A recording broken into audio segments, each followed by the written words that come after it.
आज का कार्यक्रम में सभी लोगों का स्वागत है। तो आज का आज 6th डे है। आज 20th जून 2021। तो आज का कृष्णा कृष्णा गो संरक्षण और कृषि के पाठ्यक्रम में आज का टॉपिक है गायों का चारा। आज अपना अजीत प्रभु ये प्रेजेंटेशन प्रेजेंट करेंगे। So, with your permission, Vishnanam Prabhu, shall we start?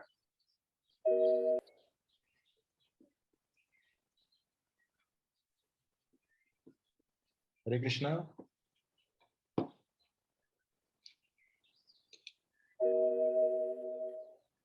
Yes, Prabhu. Yes, Prabhu. Yes.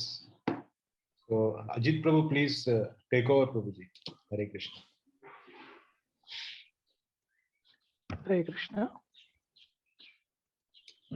तो कल जो विषय पे चर्चा हुई थी वो गाय के दूध और उसकी कार्य और उसका क्या महत्व है, क्या क्षमता है, इसके ऊपर चर्चा हुई थी। तो आज हम चर्चा करेंगे अगला जो विषय है गायों के चारे का प्रबंधन। Next present.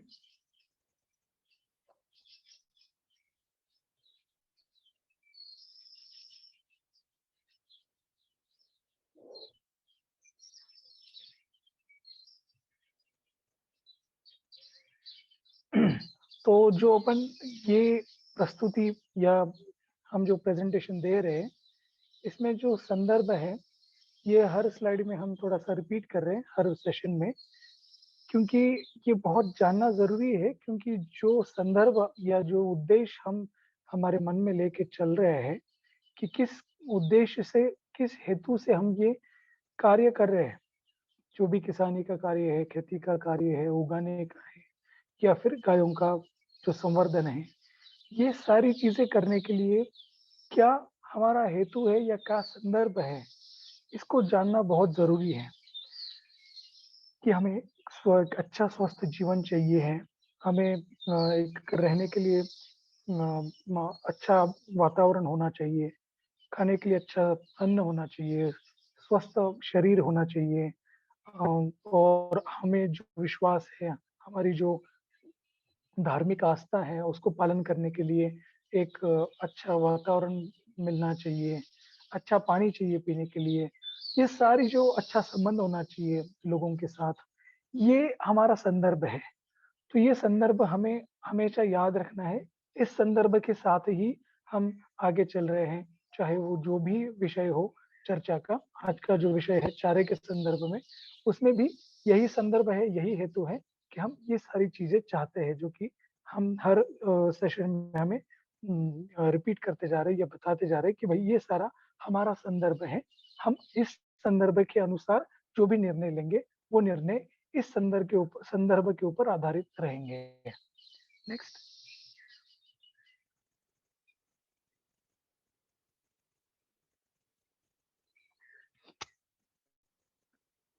तो जो वैदिक प्रतिमान है, ये जो वैदिक पैराडाइम है, ये हमें बताता है कि प्रकृति में कोई भाग नहीं होते हैं, सब प्रकृति पूर्ण है।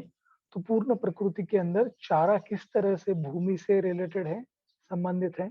भूमि किस तरह से चारे की उत्पन्न करने की क्षमता रखती है, क्या करने से वो अच्छे से पनप सकता है, क्या करने से वो खराब हो सकता है, किस तरह से थोड़े दिन पहले या कुछ वर्षों पहले हम देखते हैं कि खुद भगवान श्री कृष्ण ने हमें बताया था कि किस तरह से गायों को रखा जाता है, किस तरह के खेत होते थे, चरगे होते थे, चरगाहों में किस तरह से गाय चरती थी। तो अब उसकी क्या स्थिति है वो भी हम देखेंगे। तो हमारा जो जो वैदिक पैराडाइम है वो बताता है कि जो घास उगती है जमीन में वो जमीन से अलग नहीं है, पानी जो आता है वो भी घास से संबंधित है। तो सारी चीजें एक दूसरे से कनेक्टेड है। नेक्स्ट। हाँ, तो कल हमने जैसे चर्चा की थी कि इस जो संदर्भ है इसके अंदर हमेशा बेहतर बनता जाएगा सब कुछ। तो किस तरह से जो घास उत्पन्न हो रही है, जो गायों को चारा खिलाया जा रहा है, वो भी बेहतर बनता जाएगा। जैसे जैसे हम इस प्रबंधन को अच्छे से पालन करेंगे तो हम देखेंगे कि जमीन में उगने वाली घास की गुणवत्ता भी सुधरेगी, घास की मात्रा भी बढ़ेगी और ये सारी चीजें और अच्छी होती जाएगी। नेक्स्ट। तो हमने ये देखा कि मनुष्य जो है वो प्रकृति का शोषण करने के लिए या फिर मास्टर बनने के लिए नहीं है, तो ये भी एक प्रकृति का अंग है। तो हमें इस दृष्टिकोण से देखना है कि हम भी एक प्रकृति के अंग है, ना कि हम प्रकृति का शोषण या फिर उपभोग करने के लिए आए हैं। नेक्स्ट।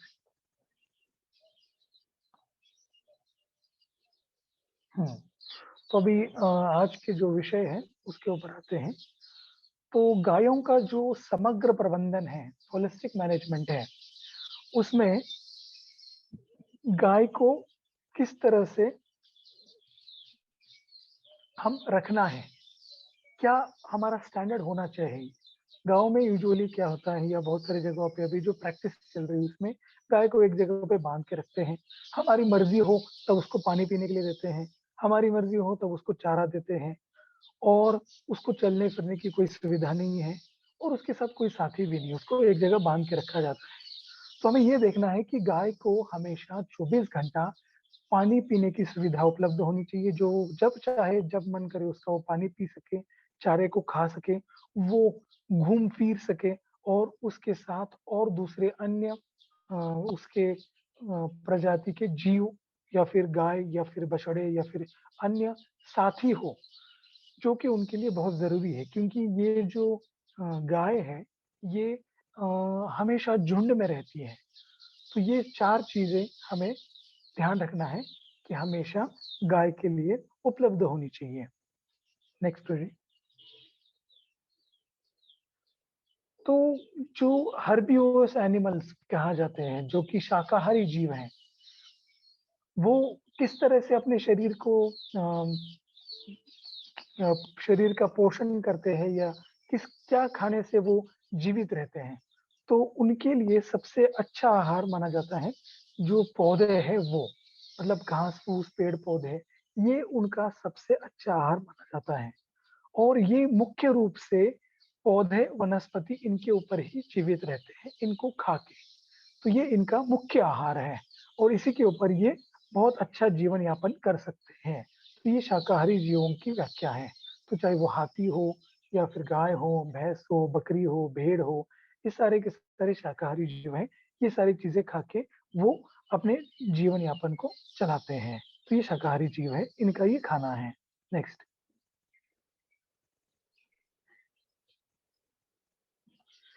तो जो सारे जो शाकाहारी जीव हैं, उनमें ये देखा गया है कि एक दिन का वो जो मान लीजिए 24 घंटे का समय है, उस समय का 1/3 जो समय है, वो घास को चरने में व्यतीत करती है, ठीक है? और 1/3 जो समय है, वो वो जुगाली करने में समय देती है जुगाली करने के लिए। मतलब जो खाना वो खाती है, उसको पेट से वापस निकाल के, उसको चबा-चबा के और अच्छे से उसका रस पूरी तरह से शरीर में पचन हो जाए, इसके लिए वो जुगाली करती है। और फिर उससे जो भी 1/3 बचा हुआ समय है, वो आराम करती है या निष्क्रिय रहती है। तो इस तरह से टोटल जो समय है, जो 1 दिन का समय है, वो इस तरह से व्यतीत करती है। ये सारे जो शाकाहारी जीव हैं, इसी तरह से मोस्ट ऑफ द ज़्यादातर सारी शाकाहारी जीव इसी प्रकार के समय के सारणी को अनुसरण करते हैं। 1/3 हिस्सा चरने में, 1/3 हिस्सा दिन का जुगाली करने में और बचा हुआ जो समय है 1/3 वो आराम करने में या फिर बस खाली बैठने में व्यतीत करते हैं। नेक्स्ट। तो अब हम देखेंगे जो गाय चारा खाती है या चरती है, उसका पेट भरा हुआ है या नहीं भरा हुआ है या फिर क्या कंडीशन है, उसको हम कैसे समझ सकते हैं? बस गाय को देखने से आप कैसे जान सकते हो कि ये गाय धष्ट-पुष्ट है, इसको खाने के लिए अच्छा मिल रहा है? तो उसके 2 साइन्स हैं। ये जो पहला वाला चित्र है आप उसमें देखोगे एक त्रिकोण सा बना हुआ है जहाँ पे एरो दिखाया गया है ना उस गाय के पेट के ऊपर, वो एक त्रिकोण बना हुआ है वो जो त्रिकोण है वो अगर खाली है, अगर उसमें एक खड्डा है, तो ये मान लीजिए कि इसका पेट भरा हुआ नहीं है, इसको चारा चरने की आवश्यकता है। अभी दूसरे चित्र में वही देखिए आप, जो पेट है वो पूरी तरह से भरा हुआ है, परंतु गाय के लेफ्ट साइड का पेट देखते हैं आपको, मतलब लेफ्ट और राइट समझते हैं ये सभी लोग। तो गाय खड़ी है तो गाय के सीधी दिशा में अगर अपन खड़े हैं गाय की तरह ही, तो गाय का जो लेफ्ट साइड होता है उसकी व्याख्या की गई है यहाँ पे। वो जो त्रिकोण है वो पूरा भरा हुआ होना चाहिए, तब जाके माना जाएगा कि गाय का पेट भरा हुआ है, तो इसको गट फील कहते हैं। और आप दोनों गायों के त्वचा में भी देख सकते हैं, वो जो स्किन का कोट है, ये पहली वाली गाय का जो बाल है उखड़े हुए दिख रहे हैं, और ये दूसरी गाय है वो चमक रही है, और उसका जो स्किन है वो शाइन कर रहा है, और कोई उखड़े हुए बाल नहीं है। ये हेल्थ का साइन है कि वो हेल्दी है, तंदुरुस्त है, फिट है। तो ये तो साइंस हम देख सकते हैं इससे कि अपना अपने गाय का पेट भरा हुआ है ये, और हेल्दी है या नहीं इसके लिए। नेक्स्ट।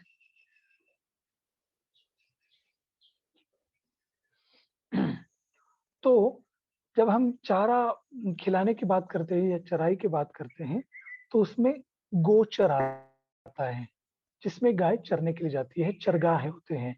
तो ये सारे जो चरगाह हैं वो अभी कल एक प्रश्न पूछा था किसी ने कि क्या समय होता है, ये मैं शायद हिंदी वाले में नहीं, मैंने अंग्रेजी वाले में पूछा था कि गाय को कौन से समय पे चरने के लिए ले जाना चाहिए, कौन सा समय बहुत अच्छा है। तो ये अथर्ववेद में बताया गया है कि गाय को सुबह सुबह जब अग्निहोत्र मंत्र जपे जाते हैं, उस समय पे गायों को चरने के लिए ले जाना चाहिए। और अग्निहोत्र मंत्र जपने के बाद भी जो लोग अपनी गायों को घर में ही रखते हैं, वो देवताओं का आशीर्वाद प्राप्त नहीं कर पाते हैं। तो जब गाय चरने के लिए बाहर जाती है तो वो खुद चरने खाने के लिए जाती है, मतलब इसमें लिखा गया है कि सेल्फ फीडिंग, मतलब खुद चरना, ना कि उसको हम चारा काट के लाके खिलाएंगे। तो जो गाय है उसको खुद जाके चल के चरना होता है। तो ये अथर्ववेद में बताया गया है कि जो लोग ऐसा नहीं करते वो देवताओं के आशीर्वाद से विहीन रह जाते हैं। नेक्स्ट। तो गाय जो है वो चरने के लिए जाती है, तो वो चराई के द्वारा क्या करती है, सारा जो भी चारा उगा हुआ है उसको खा के गोबर में रूपांतरित करती है, खेत की सफाई कर देती है एक तरह से। और वो जो अपन ने पहले देखा था जो वातावरण में मिनरल चक्र होता है, जो खनिज चक्र है, उसको वो सही रूप से सुचारू रूप से चलाने का कार्य करती है। तो ये हमारे लिए बहुत बड़ा काम कर रही है। जो घास अगर मान लीजिए गाय नहीं होती तो अपने को काटना पड़ता, इसको रिसाइकिल करने के लिए हमें डालना पड़ता जमीन में, खनिज चक्र अच्छे से चले इसलिए। तो ये बहुत बड़ा काम गाय हमारे लिए करती है। उसको 24 घंटे के अंदर कंपोस्ट बना देती है। इस तरह से वो हमारे लिए काम कर रही है। हाँ, तो और एक अथर्ववेद का कोट है, जो व्यक्ति प्रातः काल का मंत्र सुनकर भी गायों को खिलाने के लिए घर में रखता है, उसे जीवन में कष्ट होता है। और गाय का चरना ये अपने लिए एक उपयोगिता है, ये अपने लिए एक फायदा है कि वो मतलब जैसे अपने पास मान लीजिए कोई मशीन है और उसको हम उपयोग में नहीं ले रहे हैं, तो उसका खरीदने का कोई लाभ ही नहीं हुआ अपने लिए। उसी तरह से गाय भी एक मशीन है जो चरने का काम कर रही है अपने लिए। तो उसको अगर हम घर में ही चरने के लिए नहीं भेजेंगे, एक जगह ही बांध के रखेंगे, तो अपने लिए वो लॉस है, एक तरह से नुकसान है कि वो जो काम कर सकती थी उसके लिए हमने उसे काम में नहीं लिया है। नेक्स्ट। तो और अथर्ववेद में से और एक कोट है। तो जब गाय चरने के लिए ले जाते हैं तो कुछ लोगों का सवाल होता है कि भाई इनको कब वापस लेके आना चाहिए, या फिर मन मर्जी से कभी भी लोग लेके आते हैं उनकी सुविधा के अनुसार। तो जो गाय है वो चरने के बाद अपने आप संकेत दे देती है आवाज करके, या फिर कुछ उनके संकेत होते हैं जिससे हमें समझ में आता है कि भाई अभी इसको खाना नहीं, इसका पेट भर गया है, इसको घर जाना है। तो वो अपने आप संकेत दे देती है, उसके बाद हम उनको गोचर में से घर पे लेके आ सकते हैं। तो वो संकेत खुद दे देती है आवाज करके, या फिर डिससेटिस्फेक्शन जो सिर हिला के कि भाई हमें नहीं रहना, हमें घर जाना है। नेक्स्ट।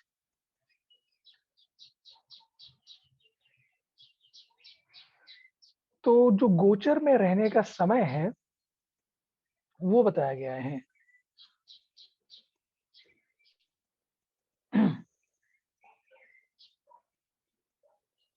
हाँ, तो यहाँ पे ये बताया गया है कि किस तरह से गोचर में रहते समय गाय अपनी जो समाज है उसके लिए एक असेट बनते हैं, एक महत्वपूर्ण योगदान देते हैं। परंतु जब वो कार्य नहीं करती है तो वो हमें उतना फायदेमंद नहीं होगा जितना कि वो गाय के चरने से अपने को फायदा मिलने वाला है। वो असेट नहीं बनेगा, एक लाइबिलिटी बन जाएगी, एक तरह का हमारे ऊपर बर्डन बन जाएगा अगर वो चरने का काम नहीं करेगी तो। और एक बार आगे बोला है कि इसमें गाय जब जाना चाहती है चरगाह से वापस तो वो संकेत दे देती है, तो उससे हमें गायों को चरगे से लेके घर जाना चाहिए। नेक्स्ट। तो जब वो चरगे में रहती है तभी वो हमारे लिए एक महत्वपूर्ण संसाधन बन सकती है, असेट बन सकती है, अन्यथा वो बर्डन बन जाएगी। तो अब हम देखेंगे जो गाय का जो पाचन तंत्र है वो किस तरह से बना हुआ है। क्या उसको खाने के लिए केवल घास ही देनी चाहिए, दाना दे सकते हैं कि नहीं, क्या ये पाचन व्यवस्था है गाय की, ये क्या हजम करने के लिए बनी है, इसके ऊपर हम चर्चा करेंगे। इसमें गाय के 4 पेट के भाग हैं। तो इनका नाम लिखा हुआ है रूमन, ओमेजन, ओबमेजम और रेटिकुलम। तो ये जो 4 भाग है गाय के पेट में, इसका पाचन प्रक्रिया किस तरह से हम विश्लेषण में जाएंगे कि किस तरह से वो क्या-क्या पचा सकती है, क्या नहीं पचा सकती है। तो ये गाय का पाचन तंत्र है। ये जब मुंह में चारा ले लेती है, पेट में डालती है, फिर वापस निकालती है और जुगाली करती है और वापस अंदर डालती है। तो ये 4 पेट के जो चेंबर बने हुए हैं, ये गाय के चारे को हजम करने के लिए विशेष रूप से बने हुए हैं, केवल चारे के लिए बने हैं। नेक्स्ट। हाँ, तब ये बहुत ही महत्वपूर्ण है। देखिए गाय का जो जबड़ा होता है, मनुष्यों के जैसे ऊपर भी दांत होते हैं, नीचे भी दांत होते हैं, परंतु गायों में ये जो दांत है वो नीचे की ओर ही होते हैं केवल, ऊपर की ओर उनके दांत नहीं होते हैं और वो जुगाली करके वापस से पेट में अंदर ले लेती है। तो ये ऐसा क्यों है? इन गायों के ऊपर के दांत क्यों नहीं होते हैं? जो भी प्राणी हैं जो जुगाली करते हैं उनके ऊपर के दांत नहीं होते, केवल और केवल नीचे के दांत होते हैं। नेक्स्ट।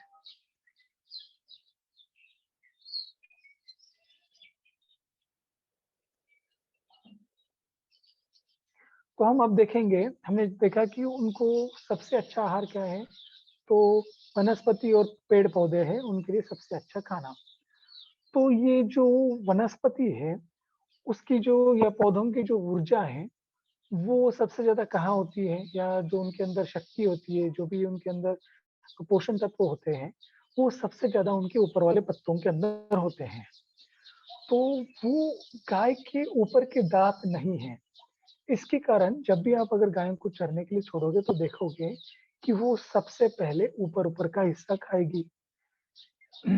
वो नीचे तक कभी भी नहीं चरेगी जब तक कि वहां पे बहुत ही घास की उपलब्धता नहीं हो, बिल्कुल घास ही नहीं है, जितनी घास है फिर उसको ही ज्यादा खाएगी। परंतु अगर प्रचुर मात्रा में घास उपलब्ध है तो कभी भी वो एक ही घास को नीचे तक नहीं खाएगी।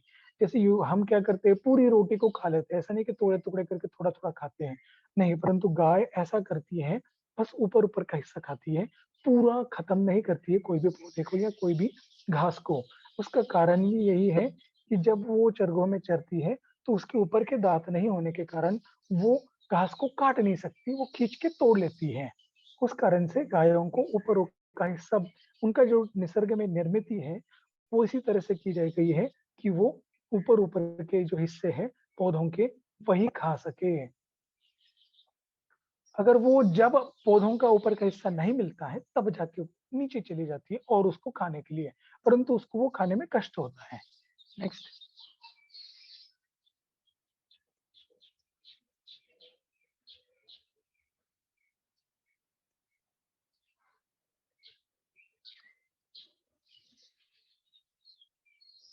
हाँ, तो जो गाय है वो क्या करती है घास को अपने मुंह के अंदर मतलब जब वो चरने के लिए जाती हैं, तो वो सारी घास है, उसको जो ऊपर का हिस्सा जैसे हमने बताया कि जो गाय है, उसके ऊपर के दाँत नहीं होने के कारण वो केवल और केवल ऊपर का जो कोमल भाग होता है घास का, वही खा पाती है या फिर वो तोड़ पाती है। तो वो फटाफट अपने पेट में वो भर लेती है घास को। इसका कारण ये है कि जो भी सारे शाकाहारी जीव हैं या चरने वाले जीव हैं, वो वो उनके सब के अंदर ये बहुत बड़ी डर होता है या एक भय होता है कि कब कोई जंगली जानवर आके उनके ऊपर अटैक कर ले या फिर कोई शेर आ जाए। इसलिए वो सभी जंगलों में जो भी जानवर इस तरह से रूमिनेंट है या फिर शाकाहारी जीव हैं, वो फटाफट चर के मुँह में सारा का सारा चारा पेट में भर देते हैं। और फिर एक सुरक्षित स्थान पे जाके बैठ के उसको बाहर निकालते हैं और उसको चबाते हैं। फिर वो जो मुँह के अंदर वो पाचक रस होता है, जो सलाइवा होती है, उसके अंदर वो घुल-मिल जाता है और फिर वापस वो पेट में जाके वो अच्छे से शरीर में हजम हो जाता है, पचन हो जाता है, सारी शक्ति है, वो शरीर को लग पाती है। और वो जो है वो एनर्जी सारी के स्टार्च और प्रोटीन और इसमें कन्वर्ट करके शरीर में वो एब्ज़ॉर्ब कर लेती हैं और फिर वो रूमन में सारी की सारी एनर्जी कन्वर्ट होने के बाद जो भी बचा हुआ भाग है, वो पेट में से बाहर गोबर के रूप में चला जाता है। तो ये सारी जो प्रक्रिया है, वो गाय के पेट के अंदर होती है, चरने से लेके वो पूरी तरह से बाहर जाने तक। नेक्स्ट।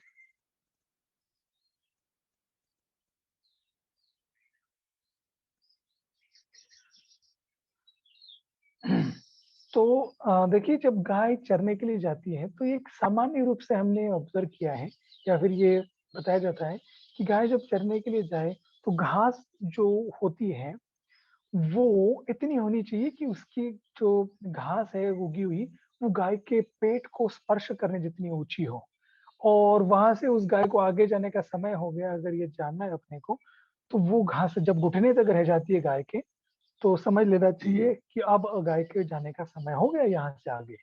क्योंकि जो घास के ऊपर के सिरे को ही खाना उसके लिए आवश्यक है या फिर वही वो खा सकती है। तो जब घास पेट तक ऊपर हो उसकी, तभी जाके उसके खाने के लिए वो सही मात्रा में उपलब्ध हो सकती है और जब घुटने पे आ जाए, तो आगे चले जाना चाहिए। ऐसा समय हम बस ऑब्ज़र्व करके या फिर दूर से देख के ही समझ सकते हैं कि भाई गाय के आगे जाने का समय हो गया है। नेक्स्ट।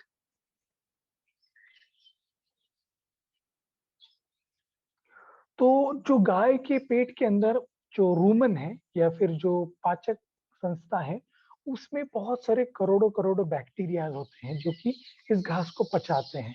तो ये जो पेट से लेके घुटने तक की घास है, ये घास एक्चुअली उन जो पेट के अंदर जो जीव हैं, जो माइक्रो ऑर्गेनिज़म्स हैं जो पाचन संस्था को बनाए रखते हैं, उनके लिए सबसे फ़ेवरेट सबसे पसंदीदा आहार वो है, जो गाय के पेट से लेके घुटने तक का घास है वो।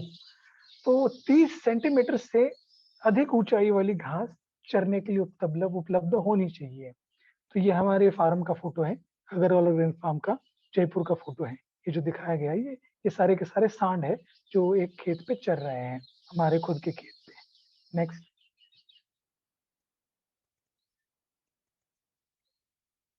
हुँ। तो अब इस फ़ोटो में आप देख के बताइए, क्या ये जो घास उगी हुई है, इससे गाय गाय का पेट भर जाएगा? अब कितनी घास है ये? अभी इतनी ही घास पे हर दिन गाय चर रही है।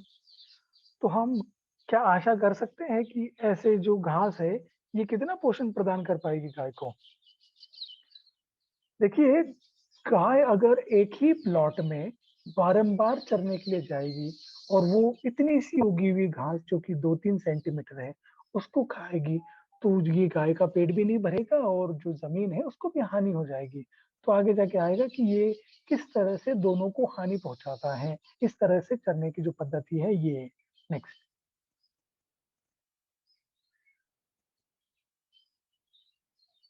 हाँ, अब ये दूसरा एक चित्र है, इसमें ये देखिए जो गाय है, कुछ गाय चर रही है ऐसा दिख रहा है, परंतु वो क्या है, जो बड़े पौधे हैं उसको नहीं चर रही है, वो बड़े पौधों के बीच-बीच में से चर रही है, ऐसा क्यों है? वहाँ पे ये गाय रोज़ाना आती है ऐसा प्रतीत हो रहा है, क्योंकि जब गाय खुले में ऐसे कहीं पे भी चर लेती है, तो उनको सबसे अच्छी और स्वादिष्ट घास जो लगती है, उसको वो खाते हैं। जो बीच में उगी हुई घास है ये सारी की सारी घास और पेड़-पौधे हैं, ये गाय खा नहीं सकती है। या तो ये जहरीले हैं या फिर ये खाने लायक नहीं है या कांटेदार हैं। तो जब ये वो मुक्त रूप से चरेंगे, तो क्या होगा ये आगे जाके आएगा कि किस तरह से ये सारी घासें पनपेगी जो कि खाने लायक है नहीं। तो ये मुक्त चराई जो जहाँ मर्ज़ी हो वहाँ चरना, ये सही नहीं है। नेक्स्ट।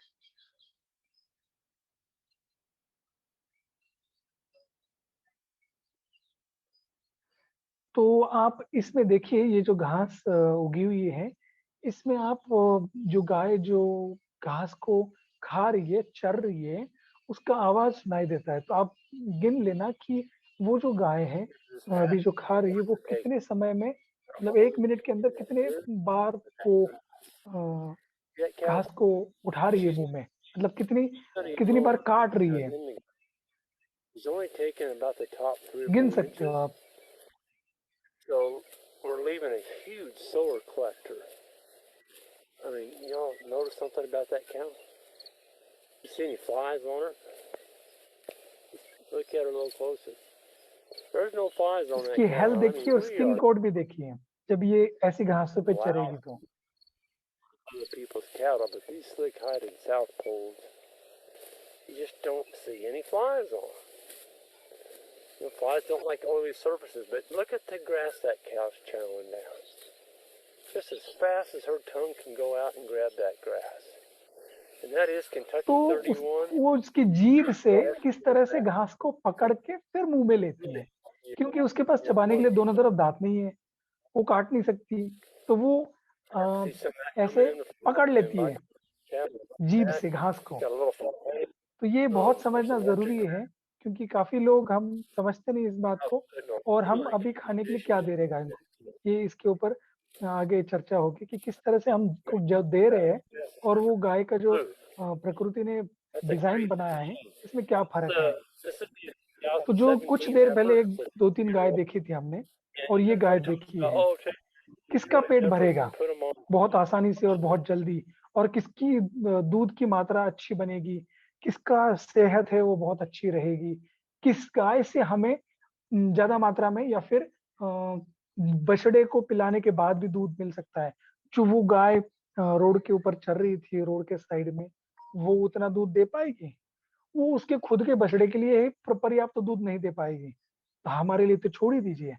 तो ये जो गाय चर रही है घास और जिस तरह से वो 1 मिनट के अंदर कितनी बार चबा रही है, क्या उतनी बार वो छोटी-सी घास पे चबा पाएगी? नहीं। और वो पेट भर पाएगी? वो उसके 1 दिन के 1/3 समय वो चरती है, उतने समय में कितना पेट भर पाएगा उसका? आधा भी नहीं भर पाएगा, थोड़ा भी नहीं भर पाएगा। तो ये एक घास जो हम चरने की बात कर रहे हैं या चरगाह की बात कर रहे हैं, तो इस तरह से घास उगी होनी चाहिए कम से कम 30 सेंटीमीटर और उसके ज़्यादा। Next project.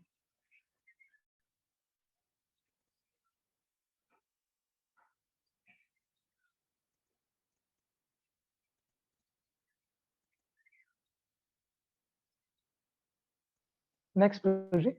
तो ये जो हमने जो गाय ने जो निवाले लिए, हमने उसको ऑब्ज़र्व किया कि 1 मिनट के अंदर वो कितना सारा खा सकती है। परंतु जो बाहर चरने वाली गाय है, जिसकी घास बिल्कुल बड़ी नहीं है, तो वो उतने निवाले नहीं ले सकती, जितने कि निवाले ये गाय ने इस घास के ऊपर ले लिए हैं। और वो किस तरह से पकड़ती है, वो भी हमने देखा। तो ये एक फ़ोटो है दूसरा, जब जो एलिफेंट ग्रास है या गिन्नी घास बोलते हैं लोग कुछ लोग कॉमनली इसको। ये घास को जो फ़ोटो है इसमें लेफ्ट साइड में देखिए ये घास को चर लिया गया है गायों के द्वारा और इस तरफ की जो थोड़ी-सी घास है वो हाथ से काट के ले गए हैं। तो ये साइड की जो घास है, जो एलिफेंट घास है, इसको जब हमने गायों को चराया तो हम देख सकते हैं कि गायों ने क्या खाया है केवल ऊपर के हिस्से को खाया है, पत्ते पत्ते खाए हैं, और वो जितना खा सकती है उतना थोड़ा सा डंठल भी खा लिया है, परंतु ज्यादातर डंठल है वो वहीं पे खड़ा हुआ है।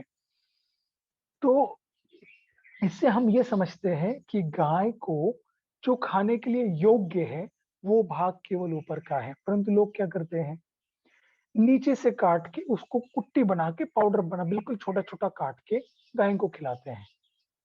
तो इससे क्या हो रहा है, गायों को ज्यादा लाभ नहीं होगा इससे। आपको गोबर ज्यादा मिल सकता है, परंतु इसमें गायों के लिए ज्यादा लाभ नहीं है। मगर गायों का डिजाइन इसलिए बनाया है कि वो ऊपर का हिस्सा खा सके। नेक्स्ट। तो ये जो मशीन है ये एक्चुअली एक तरह से जो खाना आप हजम नहीं कर सकते, जैसे मनुष्यों के लिए जो खाना है उसके अलावा अगर हम उनको ऐसा चीज देंगे जो कि पकी हुई है, घास फूस है जो कि बिल्कुल ही धागेदार है, तो वो मनुष्य हजम नहीं कर सकता। इसी तरह से गायों के लिए जो बना हुआ है वो ऊपर का हिस्सा है, घास के 1/3 हिस्सा जो ऊपर का है, वो 1/3 हिस्सा ही ऊपर का खाने लायक है। परंतु हम क्या कर रहे हैं, वो जो ऊपर के दांत है वो नहीं है, तो हम सोचते हैं कि अरे ये तो चारा वेस्ट हो रहा है, इसको क्या करें, इसको हम छोटा छोटा काट के दे रहे हैं, परंतु इससे कोई लाभ नहीं है। ये केवल गोबर के अंदर ही निकल जाता है, इससे कोई ज्यादा एनर्जी गाय को नहीं मिलती है। तो हम ये सोच रहे हैं कि जो भगवान ने सृष्टि बनाई है, गाय के ऊपर के दांत नहीं दिए हैं, ये दोष है सृष्टि के अंदर, और हम अभी ये मशीन बना के ये जो दोष है सृष्टि के अंदर इसको ठीक करते हैं।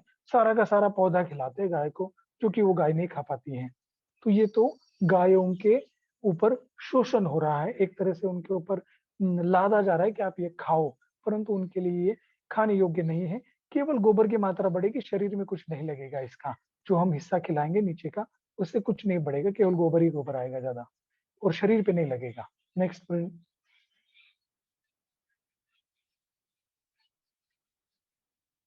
तो जो जुगाली करना या चबाना जो है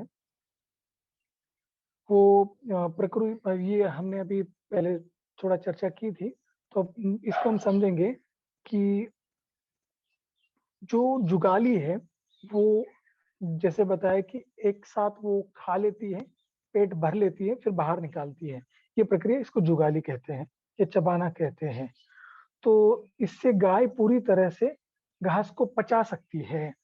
तो जो पचन है उसको पूरी तरह से पचाने के लिए उसको वापस मुंह में लेके वापस डालना जरूरी होता है। अगर वो जुगाली नहीं करेगी तो वो अच्छे से पचा नहीं पाती है। तो जब पचाती है वो पेट के अंदर, तो वो सलावे के अंदर जाके वो छोटा छोटा हो जाता है, और उससे वो रस निकलता है, और जो माइक्रोबियल फर्मेंटेशन है वो उस पेट के अंदर हो सकता है, और उससे शर्करा और जो भी जीवन सत्व है वो गाय अपने शरीर पे एब्जॉर्ब कर लेती है। तो जो पचन संस्था है ये बहुत ही क्या बोलते हैं, मिश्रण और मंथन ये सब उसके अंदर चलता है। मतलब एक तरह से ग्राइंडिंग होती है, जिस तरह से कोई भी आहार पचता है तो वो बिल्कुल ऐसे पेट के अंदर उसका मंथन होता है, जिस तरह से मथा जाता है कोई भी चीज को, जैसे दही को मथा जाता है, उसी तरह से पेट भी ये भी एक मंथन होता है, और उस मंथन के द्वारा सारी जो चीजें हैं ये अभी आएगा, आगे आएगा कि किस तरह से अलग अलग चेम्बर में जाके अलग अलग चीजें एब्जॉर्ब होती हैं और वो फिर गाय के शरीर के ऊपर लग सकती है। नेक्स्ट।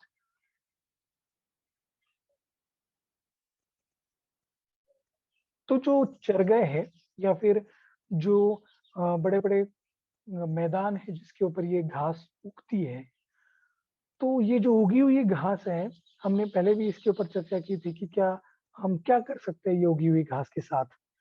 लोग तो जैसे हम जला भी सकते हैं या फिर उसको काट भी सकते हैं, परंतु जलाना पर्यावरण के लिए अच्छा नहीं है, जमीन के लिए अच्छा नहीं है, सभी चीजों के लिए खराब है।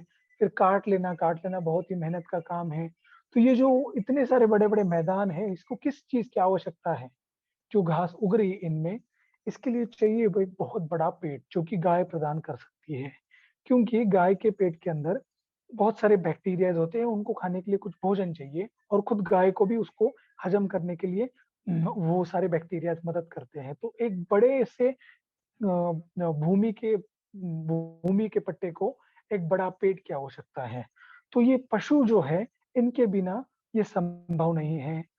तो और जो पशु की पाचन व्यवस्था अगर नहीं है, तो ये जो मिट्टी है, वो भी नहीं है। ये दोनों इंटर रिलेटेड है। किस तरह से? जिस तरह से गाय वो चरती है, वो खनिज चक्र को चल चल जाता है। तो वो खनिज चक्र के कारण सारे जो भी प्रकृति में उत्पन्न हुए हुए मिनरल्स, विटामिन्स, जो भी कार्बन है, उसको वो वापस धरती में डाल सकती है। और अगर ये चरने की सुविधा या चरने की जो प्रोसेस है नहीं हुई, तो मिट्टी सुधर नहीं सकती है।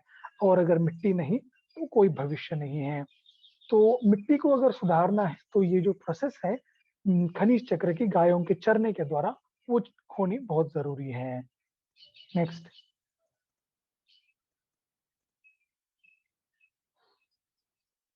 तो ये जो रूमन है, जिसमें ये चबा के गाय, इसका पोस्टमार्टम के बाद ये जो भाग है, जो रूमन कहा जाता है, इसमें जो जुगाली करती है और गाय लेती है जहाँ से, वो भाग है ये। तो इसमें आप देख सकते हैं दाने अटके हुए हैं इसके अंदर भी। तो जो गाय है, वो केवल और केवल घास को ऑब्जॉर्ब कर सकती है। उसमें से जो भी घास के अंदर पोषण तत्व होते हैं, उसी को वो शरीर में उपयोग कर सकती है, पचा सकती है। नेक्स्ट।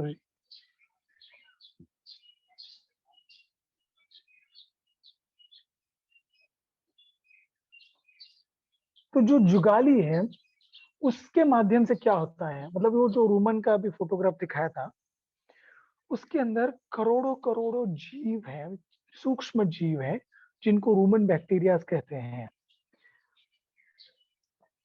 जो वो घास खाती है, उसको वो रूमन बैक्टीरिया बहुत अच्छे से पचा लेते हैं और वो उन जीवों को भी भोजन प्रदान करती है जो कि उनके पेट में है।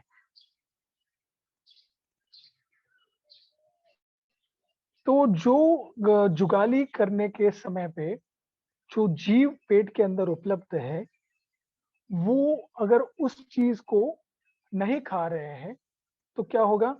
ये जो इतनी मात्रा में घास उत्पन्न हुई है, वो कौन पचा पाएगा? तो ये जो जीव है पेट के अंदर, जो कीट है, जो पशुपालक है, ऐसा कहते हैं कि ये गाय नहीं खा रही है। एक्चुअल में ये जो गाय के अंदर सूक्ष्म जीव है, वो खा रहे हैं।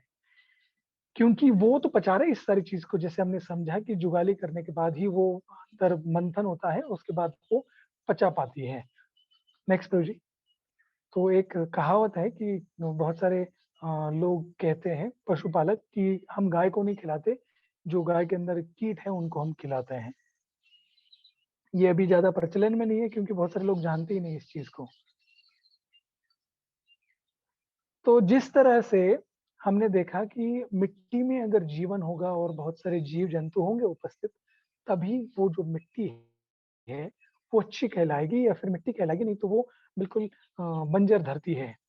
तो मिट्टी के अंदर जिस तरह से जीवन होना उस मिट्टी को अच्छा बनाता है, उसी तरह से वनस्पतियों के लिए जिस तरह से मिट्टी है, उसी तरह से गायों के लिए जुगाली है। अगर गायों की जुगाली करने की जो कीट है पेट में उपस्थित, वो जितने अच्छे होंगे और जितनी अच्छी मात्रा में होंगे, उतनी गाय की शरीर में ये पाचन व्यवस्था अच्छी बनेगी और उतना वो शरीर में एब्जॉर्ब कर पाएगी। उसके लिए सफी अच्छी मात्रा की, अच्छी क्वालिटी की घास जो कि ऊपर की है, वो देना जरूरी है। अगर हम कुछ गलत खिलाएंगे, तो ये जो बैक्टीरिया है, ये मर जाते हैं, या फिर इसकी संख्या घट जाती है अच्छे बैक्टीरिया की, और ये बैक्टीरिया वो उतना अच्छा परफॉर्म नहीं कर पाते हैं। Next please. हाँ, तो एक जो चम्मच मिट्टी होती है, उसमें करोड़ों करोड़ों सूक्ष्म जीव होते हैं। उसी तरह से गाय के पेट में भी एक चम्मच जो रूमन का भाग है, मान लीजिए कोई टीस्पून, एक चम्मच भी अगर उसमें से लिक्विड या फिर बैक्टीरिया ले, या फिर वो निकाले उसमें से, तो करोड़ों करोड़ों ऐसे बैक्टीरियाज है जो कि उसको पचाने के लिए मदद करते हैं। मनुष्य में भी ऐसा ही है। अपने अंदर जो पाचन व्यवस्था है, वो जितनी अच्छी होगी उतना हमारा शरीर है वो फिट रह सकता है, तंदुरुस्त रह सकता है। तो वो जो गाय के पेट के अंदर जो जीव है, सूक्ष्म जीव है, कीट है, जो रुमन बैक्टीरिया है, उनका सही मात्रा में होना और उनका पनपना बहुत ज़रूरी है। तब जाके वो इतनी सारी घास को बहुत अच्छे से हज़म कर सकती हैं। Next page.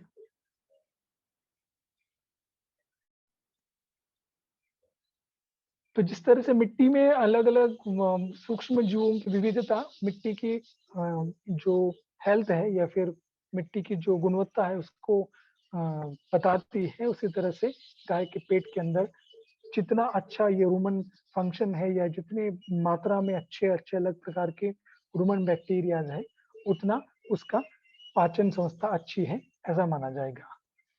तो जैव विविधता चारा होना, ये हमारा लक्ष्य होना चाहिए है। तो जो प्राणी है, उनकी जो हेल्थ है, तो ये स्लाइड थोड़ी-सी ठीक नहीं दिख रही है। ऐसे पढ़ना चाहता था।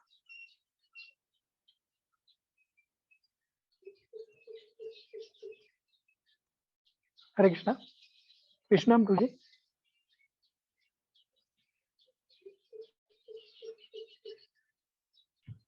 Yes, Prabhu.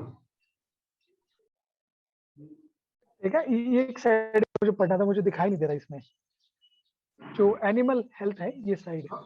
Animal health, diet rich in secondary plant compounds, increase microbial diversity in the gut, increase ability to digest a wide variety of feeds, improve feed conversion efficiency, and improve immune function. आप दिखाई दे रहे हैं। हाँ, तो देखिए जो अभी ऐसा बोला जाता है कि जो लाइव स्टॉक है या फिर गाय है बहुत सारी, उनमें कुछ रोग बहुत ही ज़्यादा पनप रहे हैं। वो जैसे अपन ने हिडन हंगर की बात की थी पहले, उसी तरह से गायों में भी ये बहुत बड़ी मात्रा में पाया गया है कि उनको उतना चारा ना मिलना या उतना पोषण ना होना, उस कारण से उनकी वृद्धि नहीं होना।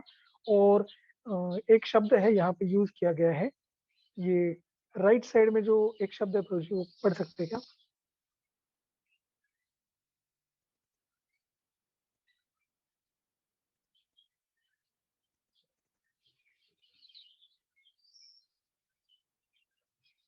सॉरी, थोड़ा-सा मेरा ये काम नहीं कर रहा है। तो अभी आगे देखते हैं, ये जो 2 भाग दिख रहे हैं, एक है जालिका और तृतीय आगाशय और चतुर्थ आगाशय, रेटिकुलम, मेसम और ओब्मेसम। ये आप इस चित्र में देख सकते हैं कि इनके अंदर जो दाने हैं, वो इसमें अटके हुए हैं। ये दाने जो है, वो गाय हजम नहीं कर पाई है। ये जो दाने यहाँ पे जो भी हम फीड के अंदर देते हैं, बहुत सारे लोग क्या करते हैं, जो फीड्स मिलती है ना बाजार में, उसको खिलाते हैं। तो वो जो दाने उसके अंदर होते हैं, ये दानों के टुकड़े होते हैं, उसको गाय बिल्कुल हजम नहीं कर पाती है। ये बिल्कुल वैसे के वैसे गोबर में चले जाते हैं। आप कभी गोबर को थोड़ा-सा धो के या छान के देख सकते हो कि कितनी मात्रा में वो दाने हैं जो अपन ने खिलाए हैं, वो सारे के सारे बाहर निकल जाते हैं। कोई दानों को गाय हजम नहीं कर पाती है। ये यहीं पे अटक जाते हैं और यहाँ से ये गोबर में बाहर फेंके जाते हैं। इसका कोई शरीर के ऊपर एब्ज़ॉर्प्शन या कोई फ़ायदा नहीं होता है, शरीर में लगते नहीं हैं। Next project.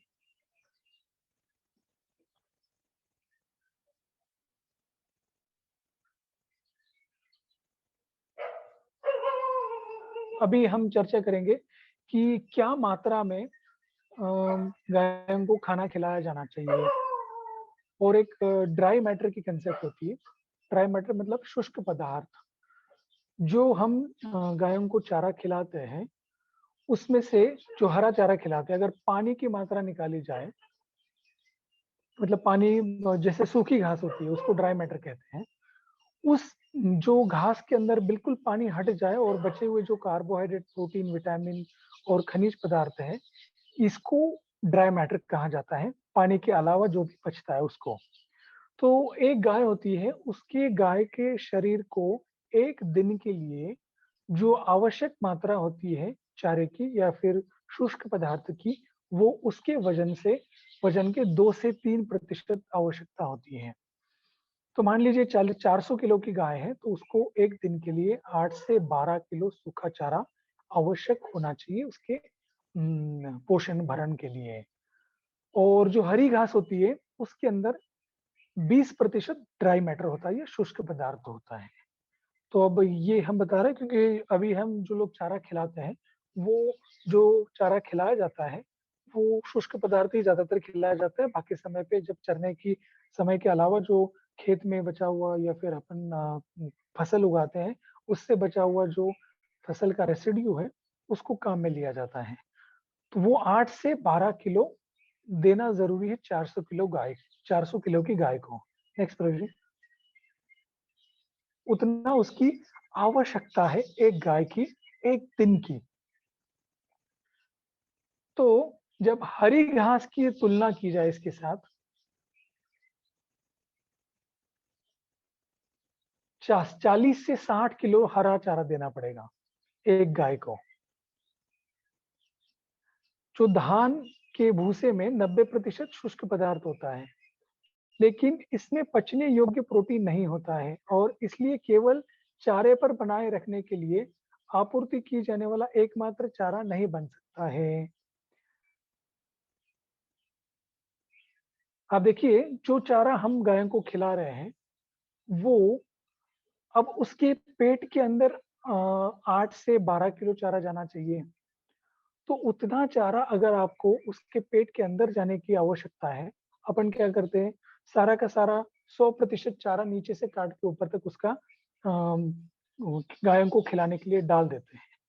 तो अगर उसके पेट में 8 से 12 किलो जाना है, तो उसी मात्रा से डबल मात्रा हमें देनी पड़ेगी। 24 से लगभग 36 किलो चारा हमें गायों को देना पड़ेगा, तब जाके वो 8 से 12 किलो चारा उनके पेट में ले सकेगी एक दिन के लिए। तो हमें ये बहुत समझना ज़रूरी है, 8 से 12 किलो देना नहीं है, इसके पेट में जाने की आवश्यकता है। 400 किलो गाय का हम उदाहरण लिए हैं। तो अगर मान लीजिए इतना देने के बाद भी अगर हमें ये समझ में आ रहा है कि चारे की क्वालिटी अच्छी नहीं है, इतना अच्छा नहीं है, तो हमें उसके साथ सप्लीमेंट देना पड़ेगा। बाकी चारे के अलावा और पोषण तत्व देने के लिए सप्लीमेंट देने की आवश्यकता पड़ सकती है। नेक्स्ट।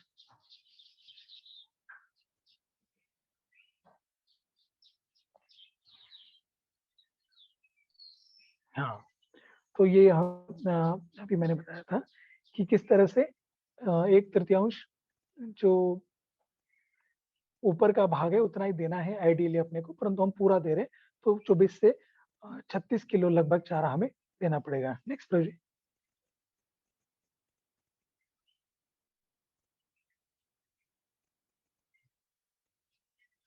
Next project. हाँ, तो इसमें जो घास है, वो जो जब गाय चरती है, तो ये बहुत जानना जरूरी है कि किस तरह से भारत में जो चरगाह बचे हुए थे या जो गोचर बचे हुए थे, उनकी बहुत बुरी हालत हो गई या फिर बाद में वो बंजर भूमि बन गई, बहुत सारे चरगे इस तरह से। तो इसका कारण क्या है? जब गाय कोई घास को चरती है, तो या फिर ऊपर से अगर काटी जाती है घास, तो ये बहुत जो जड़ें है ना, वो बहुत गहरी होती है हर एक घास की या पेड़ पौधे की।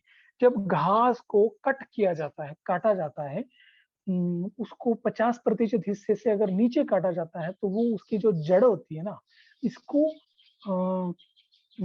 छोड़ देती है या फिर उस जड़ को वो कम कर लेती है, क्योंकि वो उतना जड़ को पनपा नहीं सकती है या खुद उस जड़ को छोड़ने के बाद ही वो खुद उगने के लिए एनर्जी प्राप्त कर सकती है। तो ये एक साइंटिफिकली प्रूवन है कि जब भी आप घास को ऊपर से काटते हो, तो 50% से अगर ज्यादा काटी जाती है घास, तो उसकी जड़ें नष्ट होना शुरू हो जाती है। परंतु अगर वो 30-40% अगर काटी जाती है, तो वो जो रूट ग्रोथ है, वो बहुत ज्यादा खराब नहीं होता है, उन जड़ों का जो बढ़ना है वो रुकता नहीं है। नेक्स्ट प्रोजेक्ट, और आगे वाली स्लाइड में और अच्छे से समझाया जाएगा कि किस तरह से वो घासें हैं। हाँ, इसमें देखिए ये जो चित्र है 50% तक अगर हम काट लेते हैं या 70% तक काटते हैं, तो जिस मात्रा में घास ऊपर बढ़ी है उसी मात्रा में जड़ भी नीचे बढ़ी हुई है। परंतु अगर 50% से नीचे काटा जाता है तो नीचे से जो 50% से ज्यादा अगर चारा चराया जाता है या फिर काटा जाता है, तो वो नीचे की जो जड़ है वो भी कम होने लगती है। तो उससे क्या होगा, घास ज्यादा समय तक हरी भी नहीं रहेगी और धीरे धीरे वो घास खराब होना शुरू हो जाएगी। Next project. हाँ, तो ये भी एक रिसर्च है कि किस तरह से कितनी मात्रा में घास खाने के बाद कितनी मात्रा में जड़ों को नुकसान पहुंचा जाता है।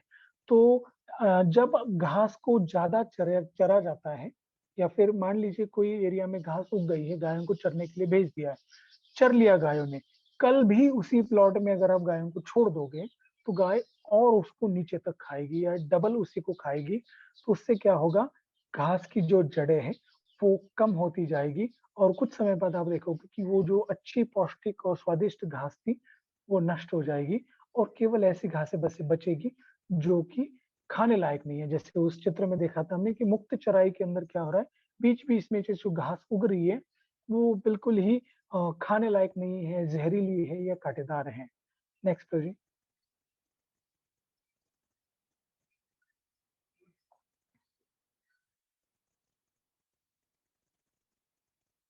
नेक्स्ट प्रोजेक्ट, ये भी नहीं। हाँ, तो ये अति चराई, ओवर ग्रेजिंग कहा जाता है इसको। तो जैसे मैंने बताया कि कोई भी एरिया में अगर घास उग रही है और उस घास को प्राणियों द्वारा चरा गया तो उसको रेस्ट मिलने की आवश्यकता है।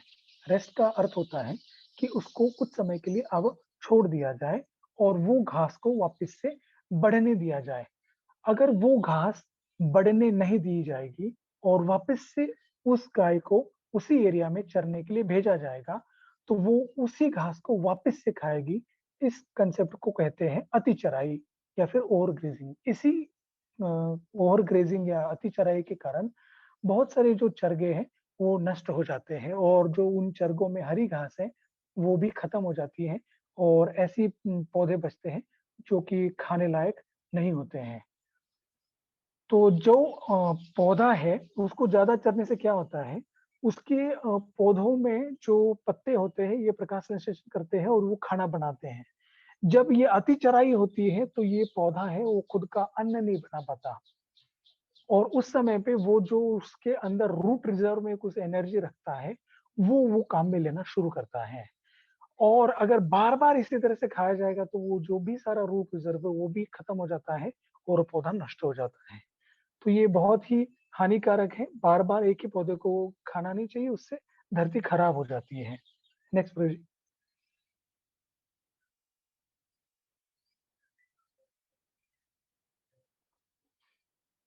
तो हम देखेंगे आगे की चीज, स्टॉकिंग रेट क्या होता है, मतलब कितने भूमि के टुकड़े पे कितनी गाय वो सेवा प्रदान कर सकती है या फिर कितनी जो भूमि है एक गाय उस भूमि को अच्छे से मैनेज कर सकती है। इसको कहा जाता है स्टॉकिंग रेट। मतलब बाहर से कोई भी इनपुट लिए बिना जो भी बारिश गिरती है उसके आधार पे जो वहां पे चारा उगता है उसी के ऊपर गायों को चरने के लिए अलाउ किया जाए, चराया जाए। उस एरिया में जो घास उगती है उसके ऊपर ही वो निर्भर रहे, उसको कहा जाता है स्टॉकिंग रेट।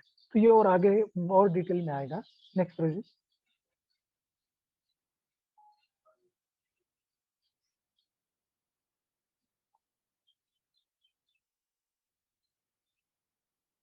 तो जो स्टॉकिंग रेट है वो इसमें निर्भर करता है कि आपके पास कितना एरिया है और वो कितने दिन की चराई वहां पे होने वाली है। तो अभी मान लीजिए कि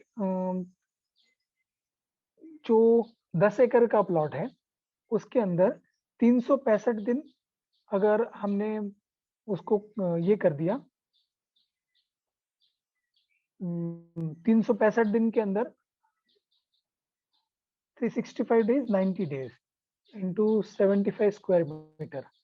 तो ये जो एरिया है, हाँ ब्रो जी, आगे वाले ले लीजिए, नेक्स्ट स्लाइड। तो ये प्लॉट है 10 एकड़ का, मान लीजिए, या 41 एकड़ का प्लॉट है ये। इसके अंदर 6 गायों को रखा है हमने। तो ये जो 6 गाय है मुक्त रूप से चर रही है। तो इसमें क्या होगा, जैसे हमने अभी समझा कि मुक्त चराई नहीं होनी चाहिए। मुक्त चराई से क्या होता है, बार बार चरने से घास खराब हो सकती है। तो हम इस प्लॉट को आगे डिवाइड कर लेंगे कुछ हिस्सों में। Next please. हाँ, इस तरह से। तो अब क्या हो गया, ये वाली जो बाजू है वो घास उगने के लिए हम रख सकते हैं, और ये वाली जो बाजू है इसमें चरने के लिए हम उनको जगह दे सकते हैं। तो अगर हम बड़े प्लॉट को कुछ हिस्सों में बांट लेते हैं, तो वो हिस्से में जो घास उग रही है उसको चरने के बाद अगले वाले हिस्से में ले जा सकते हैं। तो इससे क्या होगा, घास उगने के लिए समय मिल सकता है। Next page.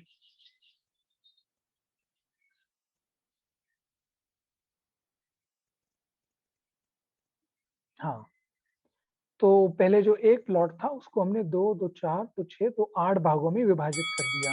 तो अब जब हम एक साइड से गाय को चराते हुए आगे ले जाएंगे, तो क्या होगा, जब 8 प्लॉट पूरी तरह से चर के वापस हम आएंगे, तो पहले की जो प्लॉट है उसमें वापस से घास अच्छे मात्रा में उगी हुई होगी। इसी तरह से भगवान श्री कृष्ण भी जो गाय है उनको चरने के लिए वृंदावन में 12 अलग अलग वन थे, उनमें ले जाते थे। तो ऐसा नहीं होता था कि गायों को खुला छोड़ देते थे और कैसे भी वो चर लेती थी, नहीं। उसमें एक बहुत अच्छा साइंस है कि किस तरह से गायों को चराया जाता है, कहाँ से कहाँ ले जाया जाता है, घासों की जो वृद्धि है, कौन सी घास कब उगती है, ये सारी चीजें भी बहुत माइन्यूटली ऑब्जर्व की जाती थी, और उसी के आधार पे गायों को चराया जाता था। तो हमने भी यहाँ पे उसी एक प्लॉट को, जो कि मुक्त चराई के अंदर था, अब ये मैनेजमेंट के अंदर लेके आए हैं। और उसके कारण क्या होगा, ये जो प्लॉट है ये बहुत अच्छे से परफॉर्म करेगा, बहुत अच्छी घास मिलेगी, गायों को खाने के लिए भी सब बहुत मात्रा में घास मिल जाएगी।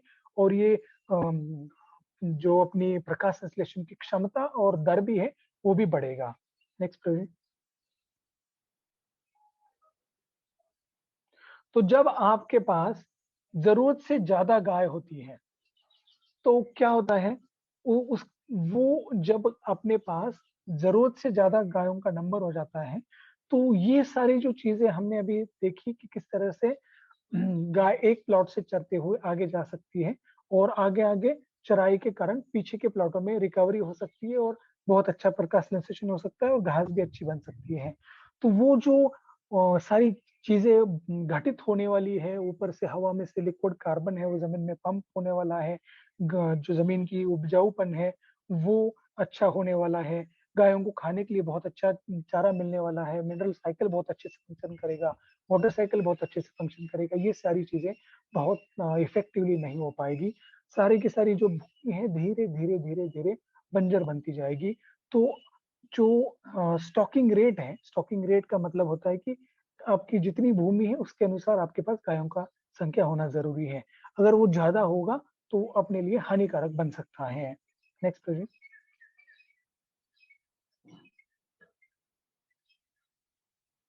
तो एक वीडियो है, इसमें हम दिखा रहे हैं कि किस तरह से गाय हैं। अब ये अगर ऑर्गेनिक फार्म में चरने के लिए जा रही है एक प्लॉट के अंदर। तो आप देख सकते हैं गाय, और ये एक्चुअली सारे के सारे बछड़े हैं, सांड है, और एक प्लॉट के अंदर जा रहे हैं चरने के लिए। तो आप ऑब्जर्व कर सकते हैं कि किस तरह से प्लान ग्रेजिंग की जाती है। Sorry. I am unable to play video. Okay, ठीक है फिर, नो प्रॉब्लम। नेक्स्ट।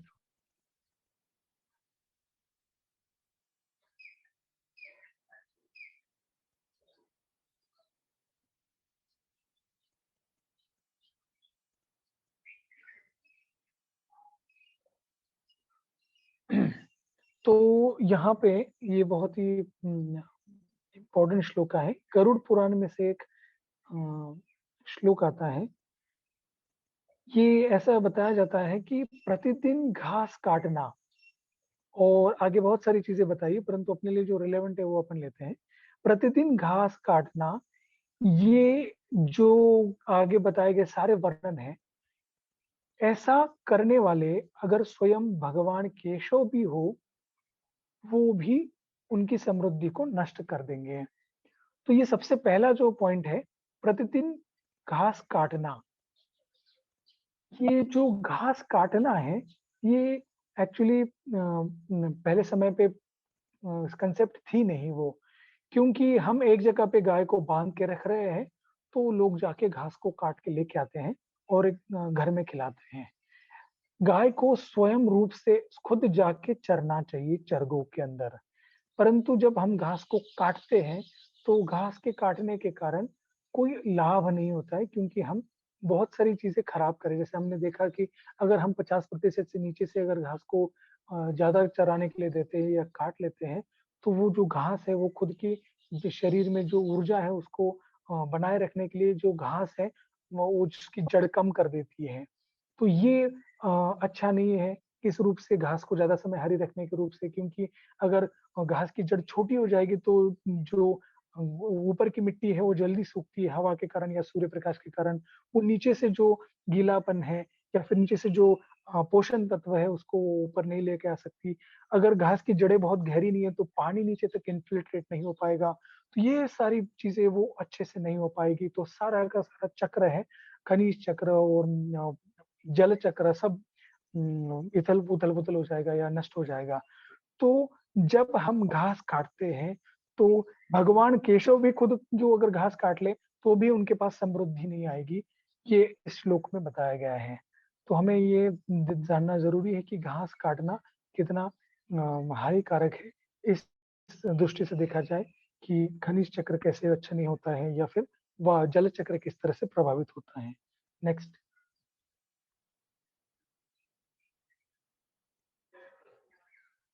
तो जो गोचर है उसके अंदर जो बाधा है, ये बाधा होने के कारण गायों को बहुत गुस्सा आता है, और जो दूध इन गायों से लिया जाता है वो जहर हो सकता है। इस तरह से ये अथर्ववेद में और एक श्लोक है इसमें वर्णित किया गया है।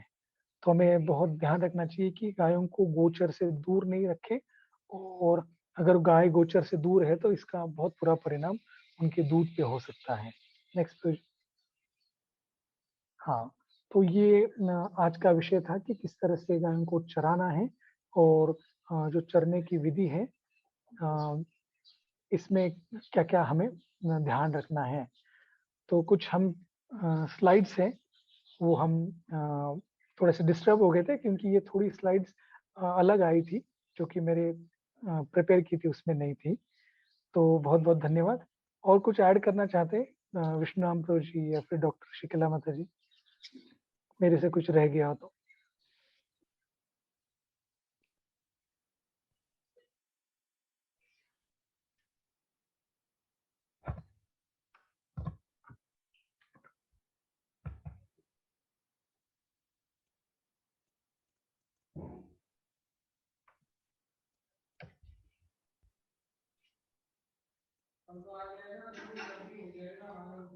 जी हरे कृष्णा, क्वेश्चन पूछ सकते हैं क्या? Yeah, 1 minute. 1 minute. 1 minute, Prabhuji. Yeah, sure. Yeah, Vishnunam Prabhu and Srikala Mataji would like to add anything? No, then Prabhuji, can you go back to that slide wherein Ajit Prabhu couldn't explain and then start again that particular area if he has left? That particular video was not shown. The cows video grazing. is okay, but there was one that slide. Which one? Mortality, some word is there. That one. Yeah, that is diversity. No? Diversity. No? Diversity. Yes. Yeah, this one. Please. Yeah, I could not zoom on it. I could not read it. Read it properly. Okay. Then Vishnu Prabhu, can you say this? Can you tell in Hindi? Animal health, diet rich in secondary plant compounds, increase microbial diversity in the gut, increase ability to digest a wide variety of feeds. No, that is, you tell that, the biodiversity is what is important. That is what is message here. No? So you want me to read it for Ajit Prabhu or? No, either you say or Ajit Prabhu say the importance of diversity in the grazing land in Hindi.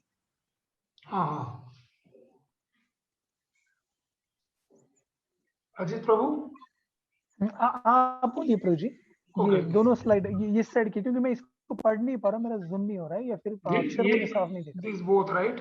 सो ये बहुत ही महत्वपूर्ण है। अभी तक हमने जो देखा है, सभी व्यवस्थाओं के अंदर गायों को मर्यादित चारा दिया जाता है और मर्यादित मतलब कि 1 या 2 प्रकार की घास ही खिलाई जाती है। उसके कारण बड़ा नुकसान हो रहा है हमारा, क्योंकि गाय के पेट जो बताया आगे 4 तरह के पेट हैं, उसके अंदर जो उसके अंदर तरह अलग अलग विभिन्न प्रकार की जो प्रजातियां हैं, माइक्रो सूक्ष्म जीव हैं, जो उनको विभिन्न प्रकार की अगर घास मिलती है तो उनका अच्छा पोषण होता है और उनकी संख्या में वृद्धि होती है। और अगर वो विविधता उनको घास के रूप में प्राप्त नहीं होती है अगर, तो वो विविधता घटती जाती है उनके पेट में भी। उसके कारण दूध का पोषक तत्व भी नष्ट होता है और गाय का स्वास्थ्य भी खराब होता है। तो उनकी अच्छे पाचन शक्ति के लिए और दूध को एक अच्छा पोषण तत्व देने के लिए एक घास की विविधता बड़ी आवश्यक है, और वो तभी संभव है जब हम गायों को चराते हैं। जब गाय चरती है तो धीरे धीरे करके विभिन्न प्रकार की वनस्पतियां धरती पे प्रकट होने लगती है, और जो अभी हम 1 या 2 प्रकार की घास या ज्यादा से ज्यादा 3-4 प्रकार की घास उसको देते हैं, वो 50, 100, 200 तरह की घास में परिणित हो सकती है। ये इसकी क्षमता है। जब धीरे धीरे गाय, इसको विविधता बोलते हैं हम। तो अगर विविधता नहीं है तो गाय का स्वास्थ्य का लाभ नष्ट होता है, स्वास्थ्य खराब होता है, उसके जो पेट में सूक्ष्म जीव है उसकी मात्रा कम होती जाती है, और जो हम प्राप्त करने का प्रयास कर रहे हैं पौष्टिक आहार, वो हम कभी प्राप्त नहीं कर पाएंगे। वो केवल दिखने में सफेद दूध रहेगा जो शास्त्र में वर्णित है, लेकिन वो अमृत तुल्य नहीं रहेगा, क्योंकि उसके अंदर विविधता का अभाव है। तो ये बहुत अधिक महत्वपूर्ण है कि उनको विविधता वाला चारा मिले, और वो केवल संभव है चारागाह में। अगर आप उनको सीमित जगह में बांध के रखेंगे और बाजार से विविध प्रकार का चारा खरीदेंगे, तो जो कार्य के लिए गाय बनी है वो कार्य सिद्ध नहीं हो पाएगा। You want to add anything, प्रभु?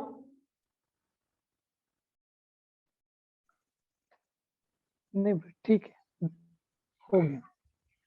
और मैं एक चीज और बोलना चाहूंगा थोड़ा, कि जब हम एक गाय को देखते हैं तो अभी आपने सुना आज कि गाय को क्या खिलाना है, कितना खिलाना है। सुन के लगा होगा कि अरे यार इतना तो हम तो इतना खिला रहे हैं, नहीं खिला रहे हैं, मुझे नहीं पता। अधिकांश हमारा अनुभव ये है कि जिस भी जगह हम जाते हैं इतना चारा कोई देता नहीं है गाय को खाने के लिए, जो आज बताया गया है। 2 to 3% ड्राई मैटर और 10 to 12% ऑफ ग्रीन पाउडर। अगर 400 किलो की गाय है तो 8 से 12 किलो सूखा, और या फिर 50 से 60 किलो हरा चारा, और उसमें भी पोषक तत्व वाला नहीं है तो उसकी मात्रा बढ़ानी पड़ेगी। तो आप अगर गाय को ध्यान से देखें तो इसको बनाया ही ऐसा है भगवान ने। और जब इसका ड्यूटी स्टार्टिंग में ये बताया था कि क्या करती है, 24 घंटे का विभाजन भी आपको बताया आज, तो उसमें लिखा है 8 घंटा खाती है, 8 घंटा जुगाली करती है, तो 16 घंटा वो कार्य करती है। She is not free, she is mostly busy working for us. तो उसका शरीर भी यही बताता है। उसके पास 4 छोटे छोटे पैर हैं, एक छोटा सा मुंह और छोटी सी पूंछ, लेकिन उसका पेट है बड़ा। मतलब उसकी बॉडी, उसका जो शारीरिक स्ट्रक्चर हम देखते हैं, बंधारण देखते हैं, वो भी यही बताता है कि उसको बनाए भगवान ने खाने के लिए है। अगर उसको हम अधिक से अधिक उसका जो कार्य वो करने नहीं देंगे तो वो हमारे पे, हम सोचते हैं कम खिला के वो कम बोझा बनेगी, लेकिन कम खिला के वो ज्यादा बोझा बन रही है। अगर उसको हम ज्यादा खाने देंगे तो वो बोझा नहीं रहेगी, एक मिलकत बन जाएगी हमारे लिए एक धरोहर हो जाएगी। तो हम प्रोसेस को उल्टा समझ गए हैं पूरा। हम सोचते हैं ज्यादा खिलाएंगे तो ज्यादा खर्चा होएगा, कम खिलाएंगे तो कम खर्चा होएगा, लेकिन ये उल्टा इक्वेशन है। when you will feed her more, it is less expensive to you than feeding her less. तो it is very बहुत महत्वपूर्ण है कि उसको पूर्ण रूप से ये 8 घंटा उसका जो चरने का कार्य वो करने दिया जाए, ताकि वो 8 घंटा जुगाली, और ये एक साथ में नहीं होता है जैसे बताया गया था। वो दो ढाई घंटा चरेगी, फिर जुगाली करेगी, विश्राम करेगी, वापस चरेगी, जुगाली करेगी, विश्राम करेगी, फिर सीक्वेंस में चलते जाता है। सो ये बहुत महत्वपूर्ण है कि जो आज बताया है नो रिगार्डिंग द फीडिंग, इनका खुराक कितना है, कितने समय तक इसको चरना है, कितने समय तक कैसे इसको चरवाना है, वो आगे दिखाया जाएगा अगले जो 2 बचे सेशन, अगले शनिवार और रविवार, कि इनको चरवाना कैसे है, गौशाला का निर्माण कैसे करना है। वो तो स्टॉकिंग रेट भी आज था जो हमने विस्तार से नहीं लिया, तो अगली बार दोबारा से लेंगे उसको। लेकिन फिलहाल अगर कोई प्रश्न है आपके, हमारे पास समय है, so we can take questions. Please अभी पार्टिसिपेंट्स प्रश्न पूछ सकते हैं, वो हाथ ऊपर करके then I can ask the questions.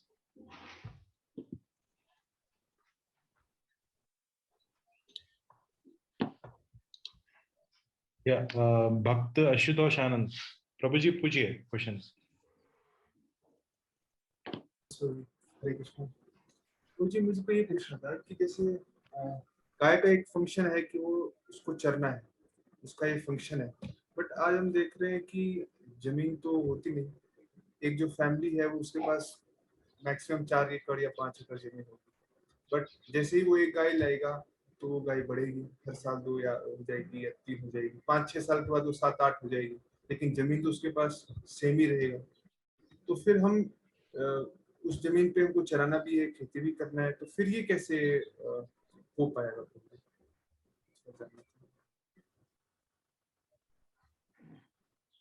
इसलिए एक्चुअली पहले आप देखोगे तो कोई भी गाय को एक गाय ऐसे नहीं रखता था या 2 गाय ऐसे नहीं रखता था। गायों के पास में चरने के लिए चरगे होते थे, चरगाहों में गाय चरने के लिए जाती थी, चरगाहों को मेंटेन किया जाता था, उनका एक नियम होता था। आज भी हम जहाँ पे रहे हुए हैं, गोकुल धाम करके एक जगह है कर्नाटक में जो बेलगांव के पास है, उस जगह पे हमने अभी भी देखा है कि गाँव में एक प्रैक्टिस है, ये एक प्रथा है कि जब जैसे ही बारिश शुरू हो जाती है तो सारी की सारी गांव की गायें हैं वो एक साथ एक व्यक्ति ले जाएगा और रोटेशन में हर एक घर का एक व्यक्ति उन सभी गायों को ले जाता है। तो वो जो पूरा गांव है उसमें लगभग 200-250 परिवार है, तो उन सबकी 4-5 हर एक परिवार की गाय है, सारी की सारी गाय एक व्यक्ति चरने के लिए चरगाह में ले जाता था। काफी बड़ा जंगल है आसपास, चरने के लिए जगह काफी है, परंतु बहुत ही सुचारू रूप से वो चराते हैं। अलग खुला नहीं छोड़ के देते हैं, क्योंकि वो उनके चावल के खेत में भी जा सकती है, बाकी जो रागी या धान उगाते हैं उस खेत में भी जा सकती है, इसलिए वो उनको खुला छोड़ते नहीं है और बहुत ही अच्छी तरीके से। तो हम इससे जानते हैं, ये समझ सकते हैं कि अभी जो कि विभाजित हो गए हैं सभी लोग कि नहीं मेरा खेत और मेरे परिवार और मेरी सीमित गाय, इस कंसेप्ट के कारण जो गायों को रखना है ये बहुत मुश्किल हो गया है। तो वो जो गांव था उस गांव के अंदर अभी भी बहुत मात्रा में गाय हैं, हर एक परिवार के अंदर 10-10 गाय हैं और उनके पास कोई प्रॉब्लम नहीं है गायों के मेंटेन करने की। वो बहुत अच्छे से रख रहे हैं, उनके पास जमीन भी उतनी है और भूमि तना बढ़ रही है, मगर उनकी गायों के नंबर काफी अच्छी मात्रा में है और मेंटेन रहते हैं हमेशा ही। तो हमें ये देखना होगा कि ये कम्युनिटी प्रैक्टिस है, ये एक करने की जो प्रक्रिया है वो एक व्यक्ति नहीं कर सकता है, क्योंकि ये जो दूध है या फिर दूध के लिए जो गाय रखते हैं, आप अभी जो बात कर रहे हो वो एक्चुअली दूध के दृष्टिकोण से ही बात हो रही है, क्योंकि गाय का 1, 2, 3, 4, 5, 6 नंबर होना ये यूजुअली लोग इस कारण से करते हैं कि उनको दूध की आवश्यकता है, दूध लेने के लिए कर रहे हैं। नैसर्गिक रूप से भी होता है, परंतु ज्यादातर लोग अभी जो कर रहे हैं, जैसे हमने देखा कि गाय को झुंड में रहना चाहिए, चरने के लिए जाना चाहिए, पानी और चारे की आवश्यक हर समय अवेलेबिलिटी होनी चाहिए, मुफ्त में वो चल सके ये सुविधा होनी चाहिए। ये सारी सुविधा क्या हम दे पा रहे हैं घर पे जो गाय रखते हैं उसको? नहीं दे पा रहे हैं। तो एक तरह से उसके ऊपर वो अत्याचार है या फिर उसका शोषण है। तो जब हम इसको बहुत पूरे समाज के लोगों को मिलके करेंगे तो ये बहुत अच्छे से संभव हो पाएगा। अकेले व्यक्ति का ये काम नहीं है कि गाय को वो रख पाए, क्योंकि सीमित जमीन है और सीमित सारी सुविधा है, इस कारण से ये संभव नहीं हो पाता है। परंतु मैंने ये छोटा-सा उदाहरण ये उस गाँव में देखा था, उससे मुझे ये समझ में आ गया कि भाई इस तरह से हम ये संभव हो सकता है गायों को रखना। तो ये जो अपनी सिचुएशन अभी है, इसमें यही समस्या है कि हम एक गाय को रखना चाहते हैं और वो संभव नहीं हो पाता है रखना। और कोई कुछ इसमें ऐड करना चाहेगा?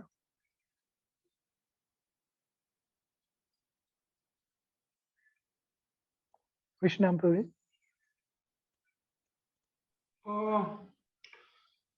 दूसरा इसमें ये भी समझ सकते हैं कि जैसे जैसे आप जमीन का सुधार कार्यक्रम शुरू करेंगे, ऐसे ऐसे उसकी गाय को खिलाने की या गाय को मेंटेन करने की क्षमता भी बढ़ेगी। तो समझो अगर आज 10 एकड़ में एक गाय रह सकती है, तो शायद 10 साल के बाद वो 10 एकड़ में 5 गाय रह सके।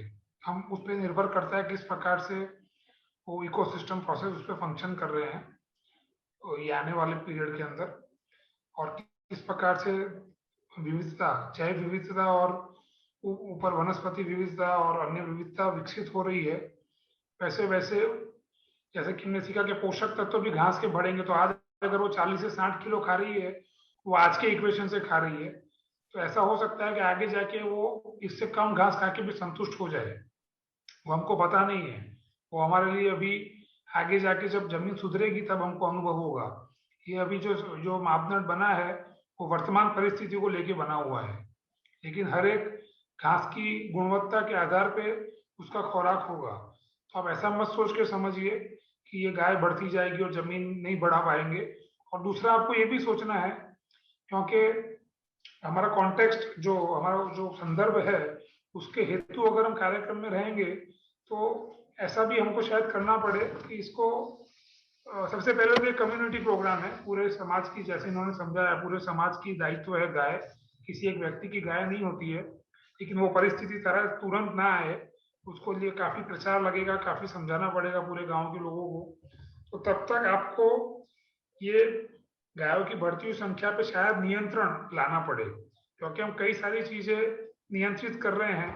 तो इस चीज को शायद कुछ समय के लिए हमको नियंत्रित करना पड़े कि ये संख्या ना बढ़े। अगर हमको लगता है कि हम जमीन नहीं ले पाएंगे तो हमको इसको रोकना चाहिए। जैसे कि अगर हमारे पास एक 2 BHK फ्लैट है तो उसमें 50 लोगों को नहीं रख सकते हैं, तो हम समझ जाते हैं कि भाई अभी इससे ज्यादा परिवार को हम नहीं बढ़ा सकते हैं। तो इसी प्रकार अगर आपको पता है कि आपकी जमीन नहीं बढ़ने वाली है, तो आपको गाय की संख्या बढ़ने से एक बार रोकना चाहिए। ऐसा एक विकल्प है हमारे पास, जो कि आदर्श नहीं है, लेकिन वो अगर आपके पास भूमि नहीं है और आपको फिर वापस चारागाह की कमी बढ़ेगी, तो उससे बेहतर है कि उसको रोकना चाहिए।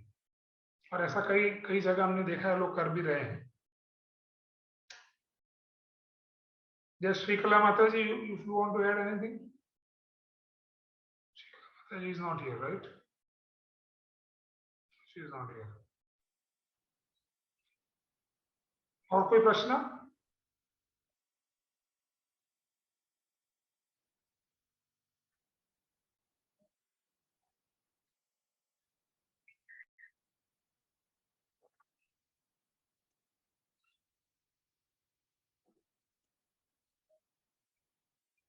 ये श्याम नारायण जी का कोई प्रश्न है?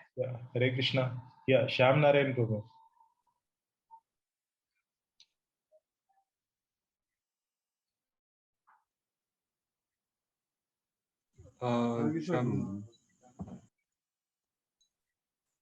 तो ये जो प्रश्न था, इसी में मैं एक चीज पूछना चाह रहा था कि क्योंकि आपने जैसे काफी अच्छे से बताया कि मतलब पूरा एक जो गाय की जिम्मेदारी है गायों की, वो पूरे गांव की है और केवल एक व्यक्ति की नहीं है। तो वो आपका आवाज नहीं आ रहा है, sorry, your voice is not clear. Okay okay okay, just a second.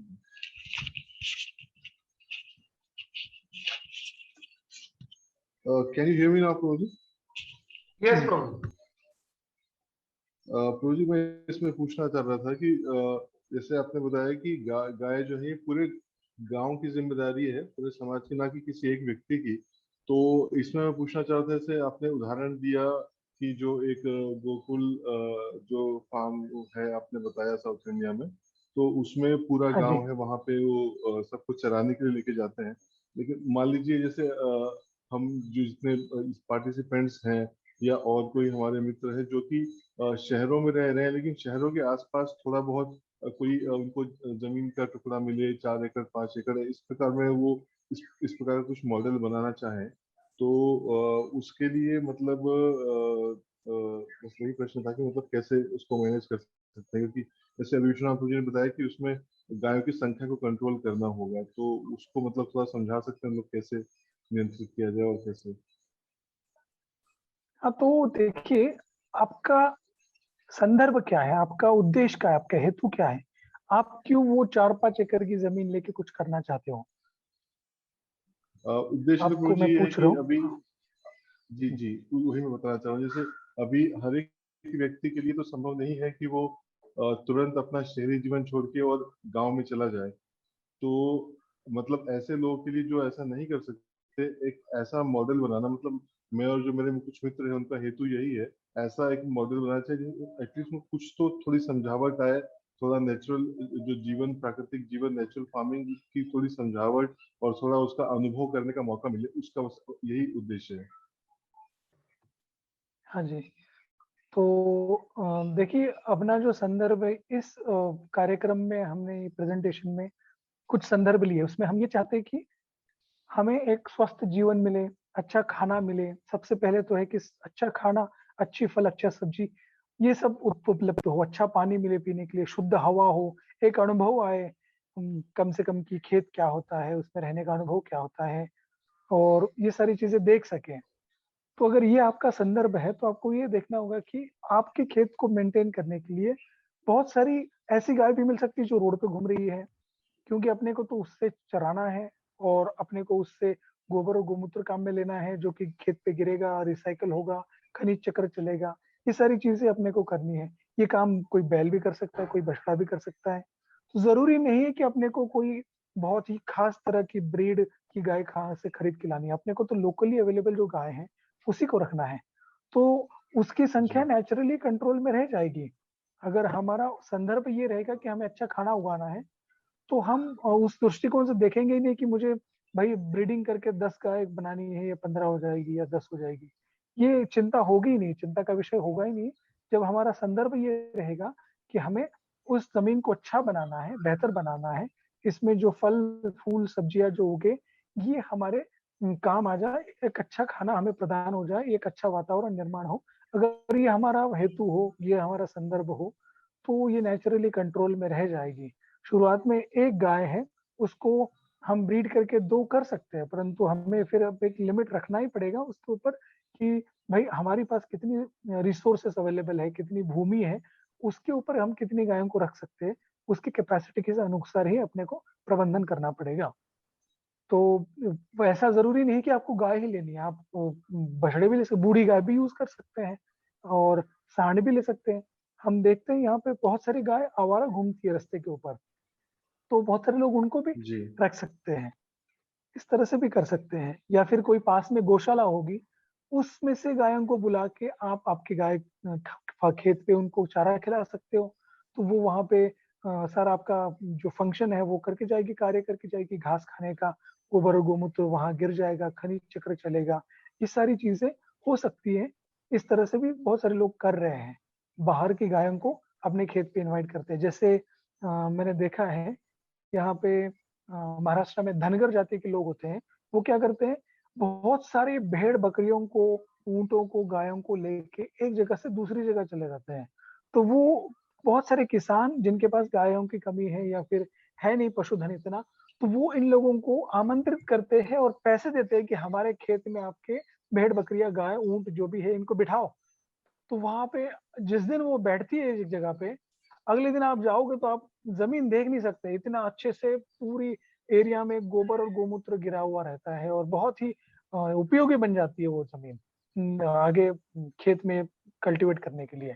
परंतु वो केमिकल ना यूज करें उनके शरीर को, मतलब कुछ वैक्सीनेशन वगैरह लगाते हैं वो लोग, वो ना करे, ना कि वो हानि हो सकती है। परंतु जो ऐसे झुंड है वो पहले मैंने देखा है कि लोग इनवाइट करते थे और रखते थे ताकि उसकी उपजाऊपन बढ़े।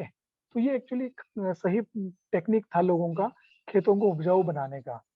तो अब वो हम भूल गए एक तरह से, और लोग बहुत संकुचित दृष्टि के हो गए हैं और एक गाय रखना चाहते हैं, जो कि एक्चुअली संभव नहीं है। एक गाय खुश भी नहीं रहती, उसको झुंड में रहना पसंद है। जी जी प्रभु जी। ठीक है प्रभु जी।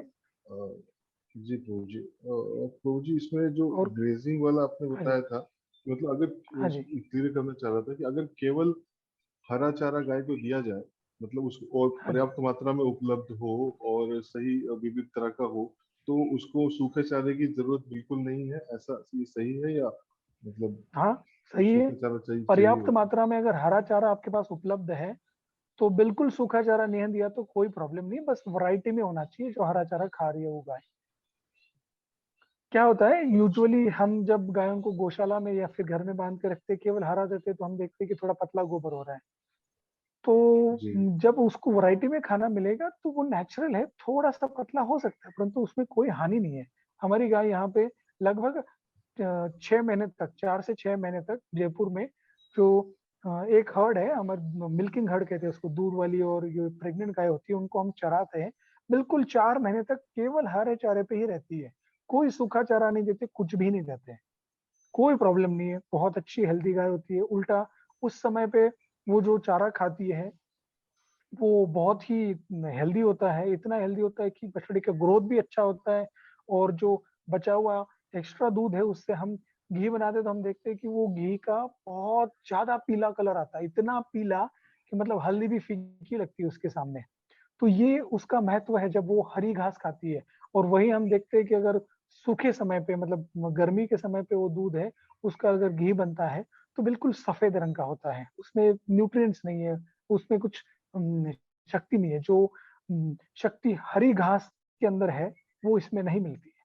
तो वो जो अम, अ, मापदंड है हरा चारा हम जो खिलाते हैं उसके बाद हम देखते हैं कि बहुत ही गाय संतुष्ट रहती है। अन्यथा हम देखते हैं कि हमारे सब्जी की जो प्लॉट है उसमें वो गाय कूद के खाना चाहती है, परंतु जब हरी घास चरती है उस समय उसको कोई इंटरेस्ट नहीं है कोई सब्जी के प्लॉट में।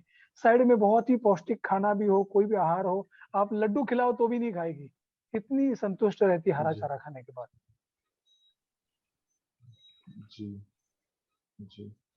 और तो ये हरा जो हरा सूखे महीने आपने हरा हरा चारा जो है, अगर हम सोचते हैं कि गोचर भूमि में सूखा घास आएगा कहाँ से, जब हमारी प्राकृतिक परिस्थिति हरे चारे की है क्योंकि गाय चरती है। ये सूखा चारा इसलिए आ गया है शायद पिक्चर में, क्योंकि सूखा चारा खाने के बाद हम देखते हैं उसका जो गोबर है थोड़ा कड़क आता है, सख्त आता है। और वो गोपालक के लिए अच्छा है क्योंकि उसको सफाई करना पड़ता है, इसलिए उसको आसानी पड़ता है। इसलिए उन्होंने एक सिस्टम बना दिया कि भाई गोबर पतला नहीं होना चाहिए, पतला आता है तो तुरंत कंप्लेन शुरू कर देते हैं क्योंकि उनको सफाई करने में तकलीफ होती है। लेकिन हम जो व्यवस्था, जो गौशाला की हम चर्चा कर रहे हैं, करने वाले हैं अगली बार, उसमें तो गाय खेत में रहने वाली है, तो किसी को गोबर उठाना नहीं है, तो कभी भी कोई लेबर कंप्लेन नहीं करता। ये हमने हमारे अहमदाबाद गौशाला में देखा है। जब अंदर थी तब कंप्लेन थी, और जैसे ही बाहर गई सब बोलने लगे अरे बहुत अच्छा है, बहुत अच्छा है, ऐसा ही होना चाहिए, हरा चारा ही देना चाहिए, सूखा देने का जरूरत नहीं है। और उसके पहले वही लेबर बोलते थे सूखा तो देना ही पड़ेगा, नहीं तो गाय को ये हो जाएगा वो हो जाएगा। तो वो अपनी सुविधा अनुसार मानदंड बनाते रहते हैं। और दुर्भाग्यवश हर एक व्यवस्थापक इन शूद्र रूपी वर्करों की सूचनाओं के ऊपर आश्रित है, क्योंकि हमको खुद को अनुभव नहीं है, इसलिए अधिकांश जी लोग इनकी सूचनाओं के अनुसार गौशाला चलाते हैं। तो ये तीसरी समस्या बताइए भागवतम में, एक तो गाय को धरती के साथ जोड़ना है, एक है गाय को बछड़े के साथ जोड़ना है, और एक ऐसा व्यक्ति चाहिए जो ये कार्य कर सके। तो ये बहुत महत्वपूर्ण है कि जो गौशाला चला रहे हैं, व्यवस्था कर रहे हैं, वो इन सारे नियमों को ठीक से जाने और इसका सख्ताई से पालन कराने में ध्यान दें। क्योंकि ये दिखाई दे रहा है क्योंकि हम इसका पालन नहीं कर रहे हैं तो परिस्थिति बद से बदतर होती जा रही है। गायों की स्वास्थ्य में कोई लाभ नहीं है, दूध की मात्रा घटती जाएगी, बछड़ों की हालत खराब होती जा रही है, और पूरा समाज बदसूरत, जो हाथी हमने देखा था पहले वो कई दिनों से आया नहीं प्रेजेंटेशन में, आई डोंट नो व्हाई, तो हाथी बड़ा ही तंदुरुस्त होते जा रहे हैं, मतलब हर तरह की समस्याएं बढ़ती जा रही है। तो तर्क जो पूरी दुनिया कर रही है उसमें कोई आनंद नहीं है, उससे परिस्थिति बिगड़ने वाली है। हमारा मुंह फेर रहे हैं तो सच्ची समस्याओं से। तो अगर सही निराकरण लाना है तो शास्त्र चक्षु से हमको चलना होगा, और शास्त्र चक्षु यही है जो आज हमने देखा कि गायों को चारागाह में रखना होगा। जी जी प्रभु जी। ये वीडियो देख सकते हैं अभी? हाँ प्रभु जी। Yes, Prabhuji, please play. All those who are having that black discoloration, coloration, they are the mature ones. Mature means about 2 years, about 4 years. Those do not have that color. Hare Krishna, Krishna Krishna, Hare Hare. Hare Rama, Rama Rama, Hare Hare. Ajit Prabhu, you can describe. हाँ, ये सारे बछड़े हैं, ये चरने के लिए जा रहे हैं, एंटर हो रहे प्लॉट है। ये जो प्लॉट है ये रेस्टेड है, मतलब इसमें घास जो है ये लगभग 45 दिन और 45 दिन से ज्यादा समय तक चरी नहीं है बारिश के समय पर। 45 दिन का इसको कम से कम रेस्ट मिला है, इस घास को बढ़ने के लिए समय मिला है। अंदर का दिखाएंगे अभी कि कितनी बड़ी घास है, और ये सारे के सारे हैं उसको चरने के लिए जा रहे हैं। अब ये चरगाह है।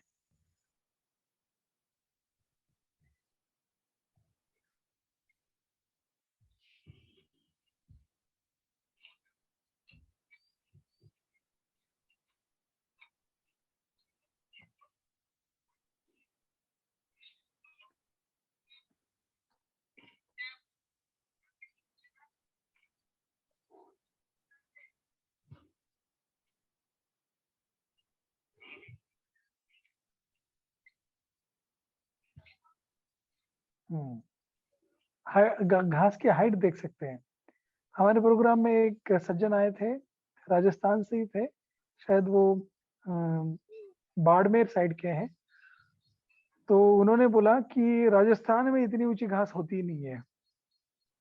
तो जब हम इस घास के अंदर गए तो 5 फुट कम से कम इस घास की हाइट है, मतलब इतनी ऊंची घास वो बोले राजस्थान में होती नहीं है। परंतु कभी रेस्ट दिया ही नहीं किसी ने, तो पता ही नहीं कि राजस्थान में भी इतनी ऊंची घास हो सकती है या होती है। तो जमीन को जो आवश्यक रेस्ट है वो देना बहुत जरूरी है। तो समझ में आता है कि भाई इतनी अच्छी घास भी हो सकती है।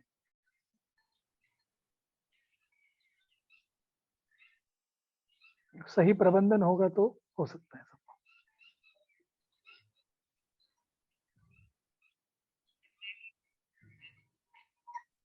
हरे कृष्णा प्रभु जी। हाँ जी प्रभु जी, जैसे दो गाय हैं, उनके लिए कितना एरिया चाहिए चरने के लिए? अगर 2 गाय हैं, अगर उससे एवरेज लगा लेंगे। हाँ, मतलब आपका प्रश्न ये है कि 2 गाय हैं तो उनको चरने के लिए कितना एरिया चाहिए होगा। हाँ जी। तो अभी ये निर्भर करता है कि मतलब आपका जो एरिया है ये आपके पास कितना है वो बता दीजिए। This will be covered next time in at length. मेरे पास तो प्रभु जी कुछ भी नहीं है, मैं तो वैसे पूछ रही हूँ क्योंकि एक मेरी फ्रेंड है, उन्होंने नोएडा में ना गौशाला अभी खोली है, मेरे को भी वहाँ विजिट करना है। तो इससे पूछ रही थी भी उनका मैं एरिया देखूं, भी कुछ शायद 8-10 गायें रखी हैं वहाँ पे, तो मेरे को नोएडा जाना है, अभी मैं विजिट करूंगी, तो इसलिए मैं पूछ रही थी। तो और कुछ मेरे को नॉलेज होगी तो मैं उनसे शेयर कर सकती हूँ, उनको बता सकती हूँ, या फिर आपका भी नंबर अगर आप शेयर कर लें तो कुछ हमें नॉलेज हो जाए इस बारे में। तो क्योंकि प्रैक्टिकली तो हमें कुछ भी नॉलेज नहीं है, जो आप बता रहे हैं हमें वही बस पता है। हाँ जी, वो जो उन्होंने उनके पास कितना खेत है उसके ऊपर निर्भर करता है कि वो पर्याप्त है या नहीं। आगे वाले सेशन में आएगा, ये पूर्ण रूप से डिटेल में चर्चा होगी आगे भी। और मैं थोड़ा सा ये दे सकता हूँ, जैसे आज की सेशन में चर्चा हो गई है कि स्टॉकिंग रेट क्या है और उसका मतलब कितना एरिया एक गाय के लिए, वैसे बता दिया था इसमें। देखिए, ये निर्भर करता है आपके एरिया के ऊपर, आप कौन से एरिया में हो, वहां पे कितने समय बारिश होती है, और आपकी गाय कौन सी है, ये सारी चीजों के ऊपर निर्भर करता है कि कितना एरिया आपको एक गाय के लिए, या फिर वो गाय कितनी एरिया के ऊपर सर्विस दे सकती है, सेवा दे सकती है। तो ये आगे वाले सेशन में आएगा और डिटेल में बता देंगे आपको। तो ये सारी जानकारी आपको आगे वाले सेशन में मिल जाएगी। हरे कृष्ण प्रभु जी, धन्यवाद। ओके, धन्यवाद माता जी।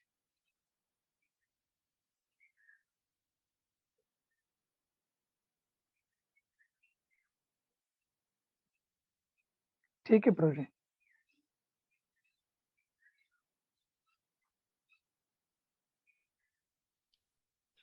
Yeah.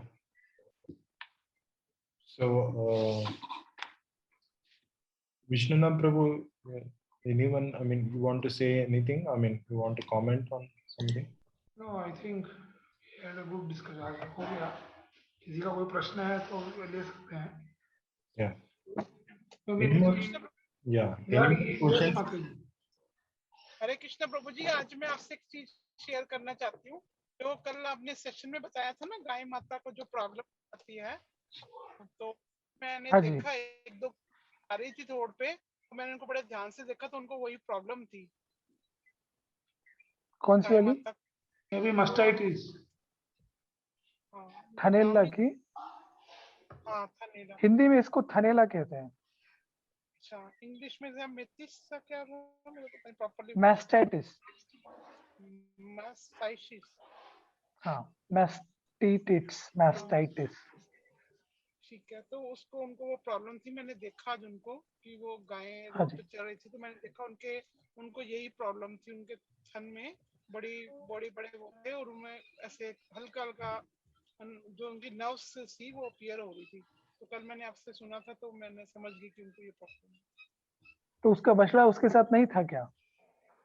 वो तो रोड पे चल रही थी, मैं तो टेम्पल जा रही थी आज, तो तब मैंने देखा। तो उसको वो ऐसे, यहाँ पे लोकल लोग होते हैं ना, चरने के लिए छोड़ देते हैं, पता नहीं, मेरे को तो बहुत दुख लग रहा था। हाँ, तो बछड़े को बांध के रखा होगा, इस कारण से ये ज्यादा उत्पन्न होती है।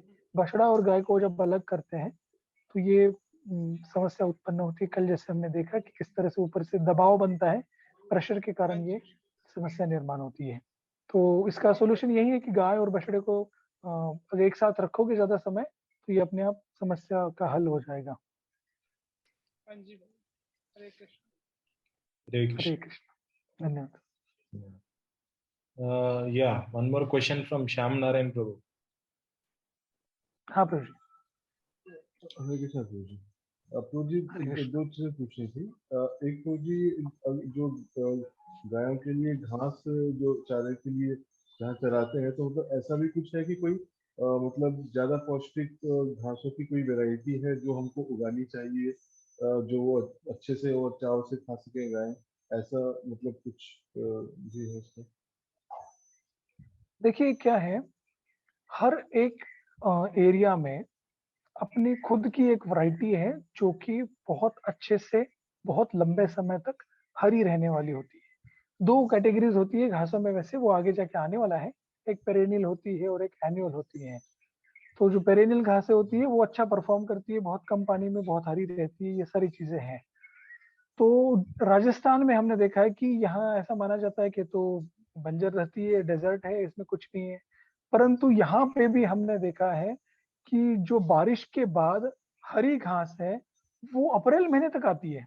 अप्रैल के अंत तक हमने हरी घास देखी है, और हल्की बारिश हो गई तो खेत हरा हो जाता है हमारा।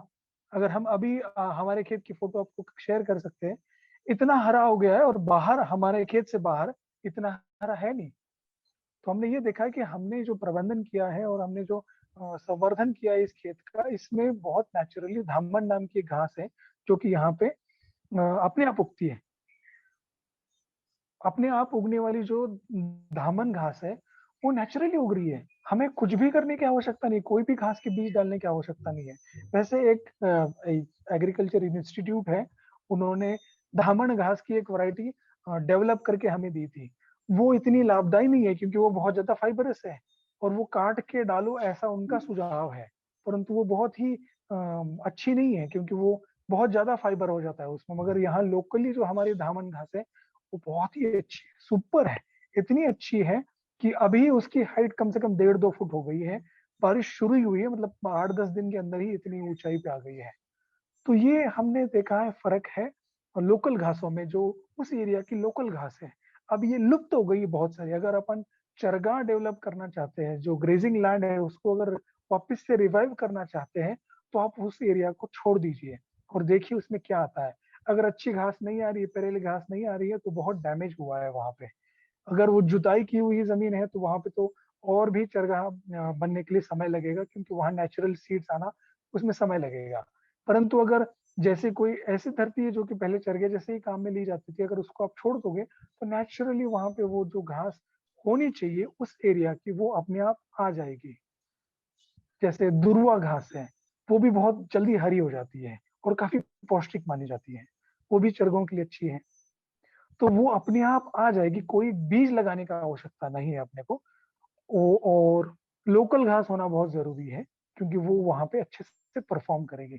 कोई भी एरिया की लोकल घास खुद की, जो अगर हम पूछेंगे अपने पूर्वजों को, थोड़े जो अनुभव में ज्यादा या आयु में ज्यादा है, तो वो बता देंगे कि भाई ये घास होती थी, ऐसे होता था।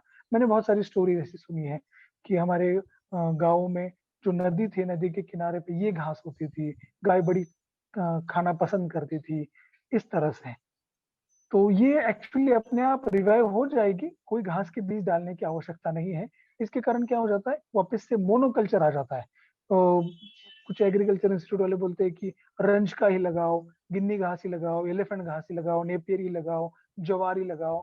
तो ये मोनोकल्चर हो गया, ये डाइवर्स फॉडर नहीं है। इसके कारण हानि ही हानि होगी, कुछ इसमें ज्यादा फायदा नहीं होगा। जो नेचुरली उगने वाली घास है वो ज्यादा पौष्टिक होती है इन जो घासों से हम लगा रहे हैं उससे ज्यादा। तो ये हमारा अनुभव है। और हमने बहुत सारी एरिया पे यहाँ पे एलिफेंट ग्रास लगाई थी, मगर हमें हटानी पड़ी क्योंकि उसमें कोई फायदा नहीं था। हमने ये देखा कि गाय खाती कम थी और उसमें मेहनत ज्यादा हो रही थी हमारे पास, और उसको मेंटेन करने के लिए पानी बहुत ज्यादा देना पड़ता था। तो ये सारी समस्याओं को देखते हुए हमने उसको इरिगेट करना बंद कर दिया, और उसकी जगह पे नेचुरली उगने वाली धामन घास काफी अच्छी आ रही है वहां पे। इस तरह से हमने देखा कि ये सारी घासें लगाने से अच्छा है नेचुरल घास आने दो आपके एरिया में, जो है नेटिव घास। और किसी कारण से मुझे अगर जैसे आपने बताया कि अगर भूमि उतनी अच्छी नहीं है, नेचुरली नहीं उग पा रही है, तो उस एरिया में आसपास अगर कोई घास उग रही हो तो वहां से लाके लगा सकते हैं। नहीं समझ आया क्या बोले, सॉरी ब्रो, आप वापिस बोल सकते हैं? जी जी तो जी मैं ये बोल रहा था कि अगर किसी कारण से जैसे आपने बोला कि वो नेचुरली अगर नहीं उग पा रही है, घास अगर हाँ जमीन जी। खराब है, उतनी अच्छी नहीं है, तो उसी एरिया में, जिस एरिया में रहता हूँ लोकल, अगर वहाँ आसपास कोई ऐसा फील्ड है, खेत है जहाँ पे अच्छी घास कोई लोकल उगती हो, वो लाके लगाई जा सकती है वहां पे, अगर अपने से नहीं देखिए उग पा आपने रही है बोला तो कि मतलब वो कैसे। जमीन अच्छी नहीं है, तो वो जो जमीन अच्छी नहीं है वो उस घास को मेंटेन नहीं कर सकती।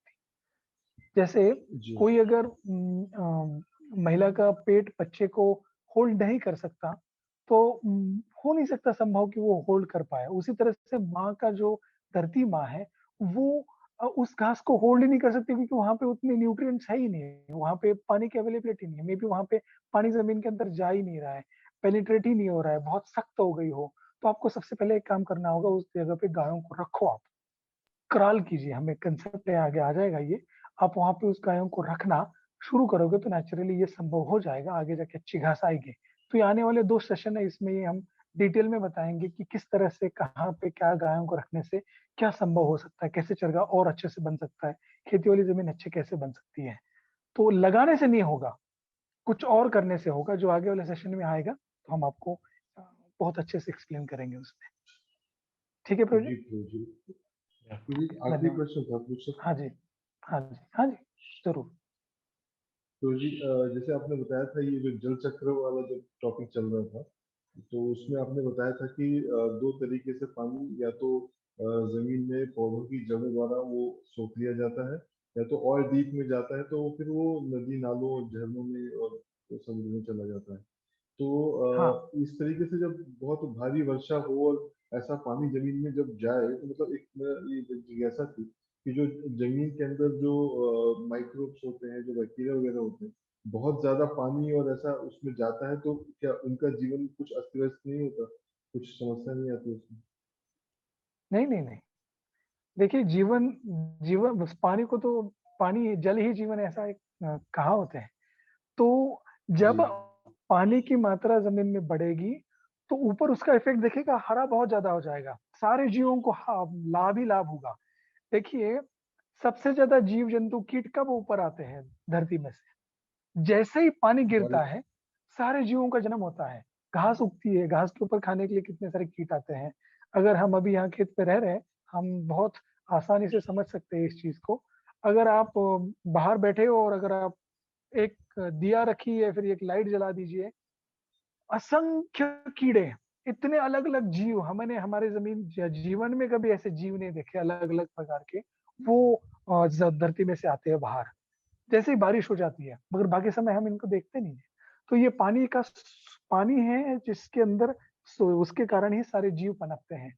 तब जब धरती के अंदर पानी जाता है तो ऐसा नहीं कि वहां तालाब बन जाता है धरती के अंदर, नहीं, ये जड़ों के माध्यम से धीरे से ये पानी अंदर चला जाता है। जैसे वो एक्सपेरिमेंट देखा था ना हमने कि इस तरह से जब पानी ऊपर से गिरता है तो ब्रेड के अंदर सोख लिया जाता है। तो ये धीरे धीरे ये एक अपना कैनल बना के जड़ों के द्वारा धीरे से मिट्टी के अंदर रिलीज किया जाता है और वो बहुत गहरा चला जाता है एक्विफायर तक। तो अंदर रहने वाले जीवों को कोई हानि नहीं होती, उल्टा वो लोग हेल्प करते हैं। जैसे चूहे हैं, वो जमीन को खोद के छेद बनाते हैं, उन छेदों में से पानी अंदर चला जाता है। तो बहुत सारे जीव मदद ही करते हैं पानी को अंदर जाने के लिए, मगर कोई जीव को कोई नुकसान नहीं होता। उल्टा पानी अगर धरती में बढ़ेगा तो जीव पनपेंगे, हरियाली बढ़ेगी, झरने बहेंगे और सारे जीवों को लाभ ही लाभ होगा, कोई हानि नहीं होगी। जी प्रभु जी, बहुत बहुत धन्यवाद प्रभु जी। धन्यवाद प्रभु। हरे कृष्णा। यस प्रभु, तो आज के लिए बस अभी इतना ही है। सो फिर हम नेक्स्ट वीक मिलेंगे, वो लास्ट वीक होगा एक कोर्स का। सो हरे कृष्णा। या okay, so we will end the course for today. आप सभी को धन्यवाद है अटेंड करने के लिए। हरे कृष्णा। सर्वे जना सुखिनो भवन्तु। Hare Krishna. Thank you very much Ajit Prabhu, Prabhu and Shri Kumar Prabhu. Hare Krishna. Hare Krishna. Hare Krishna.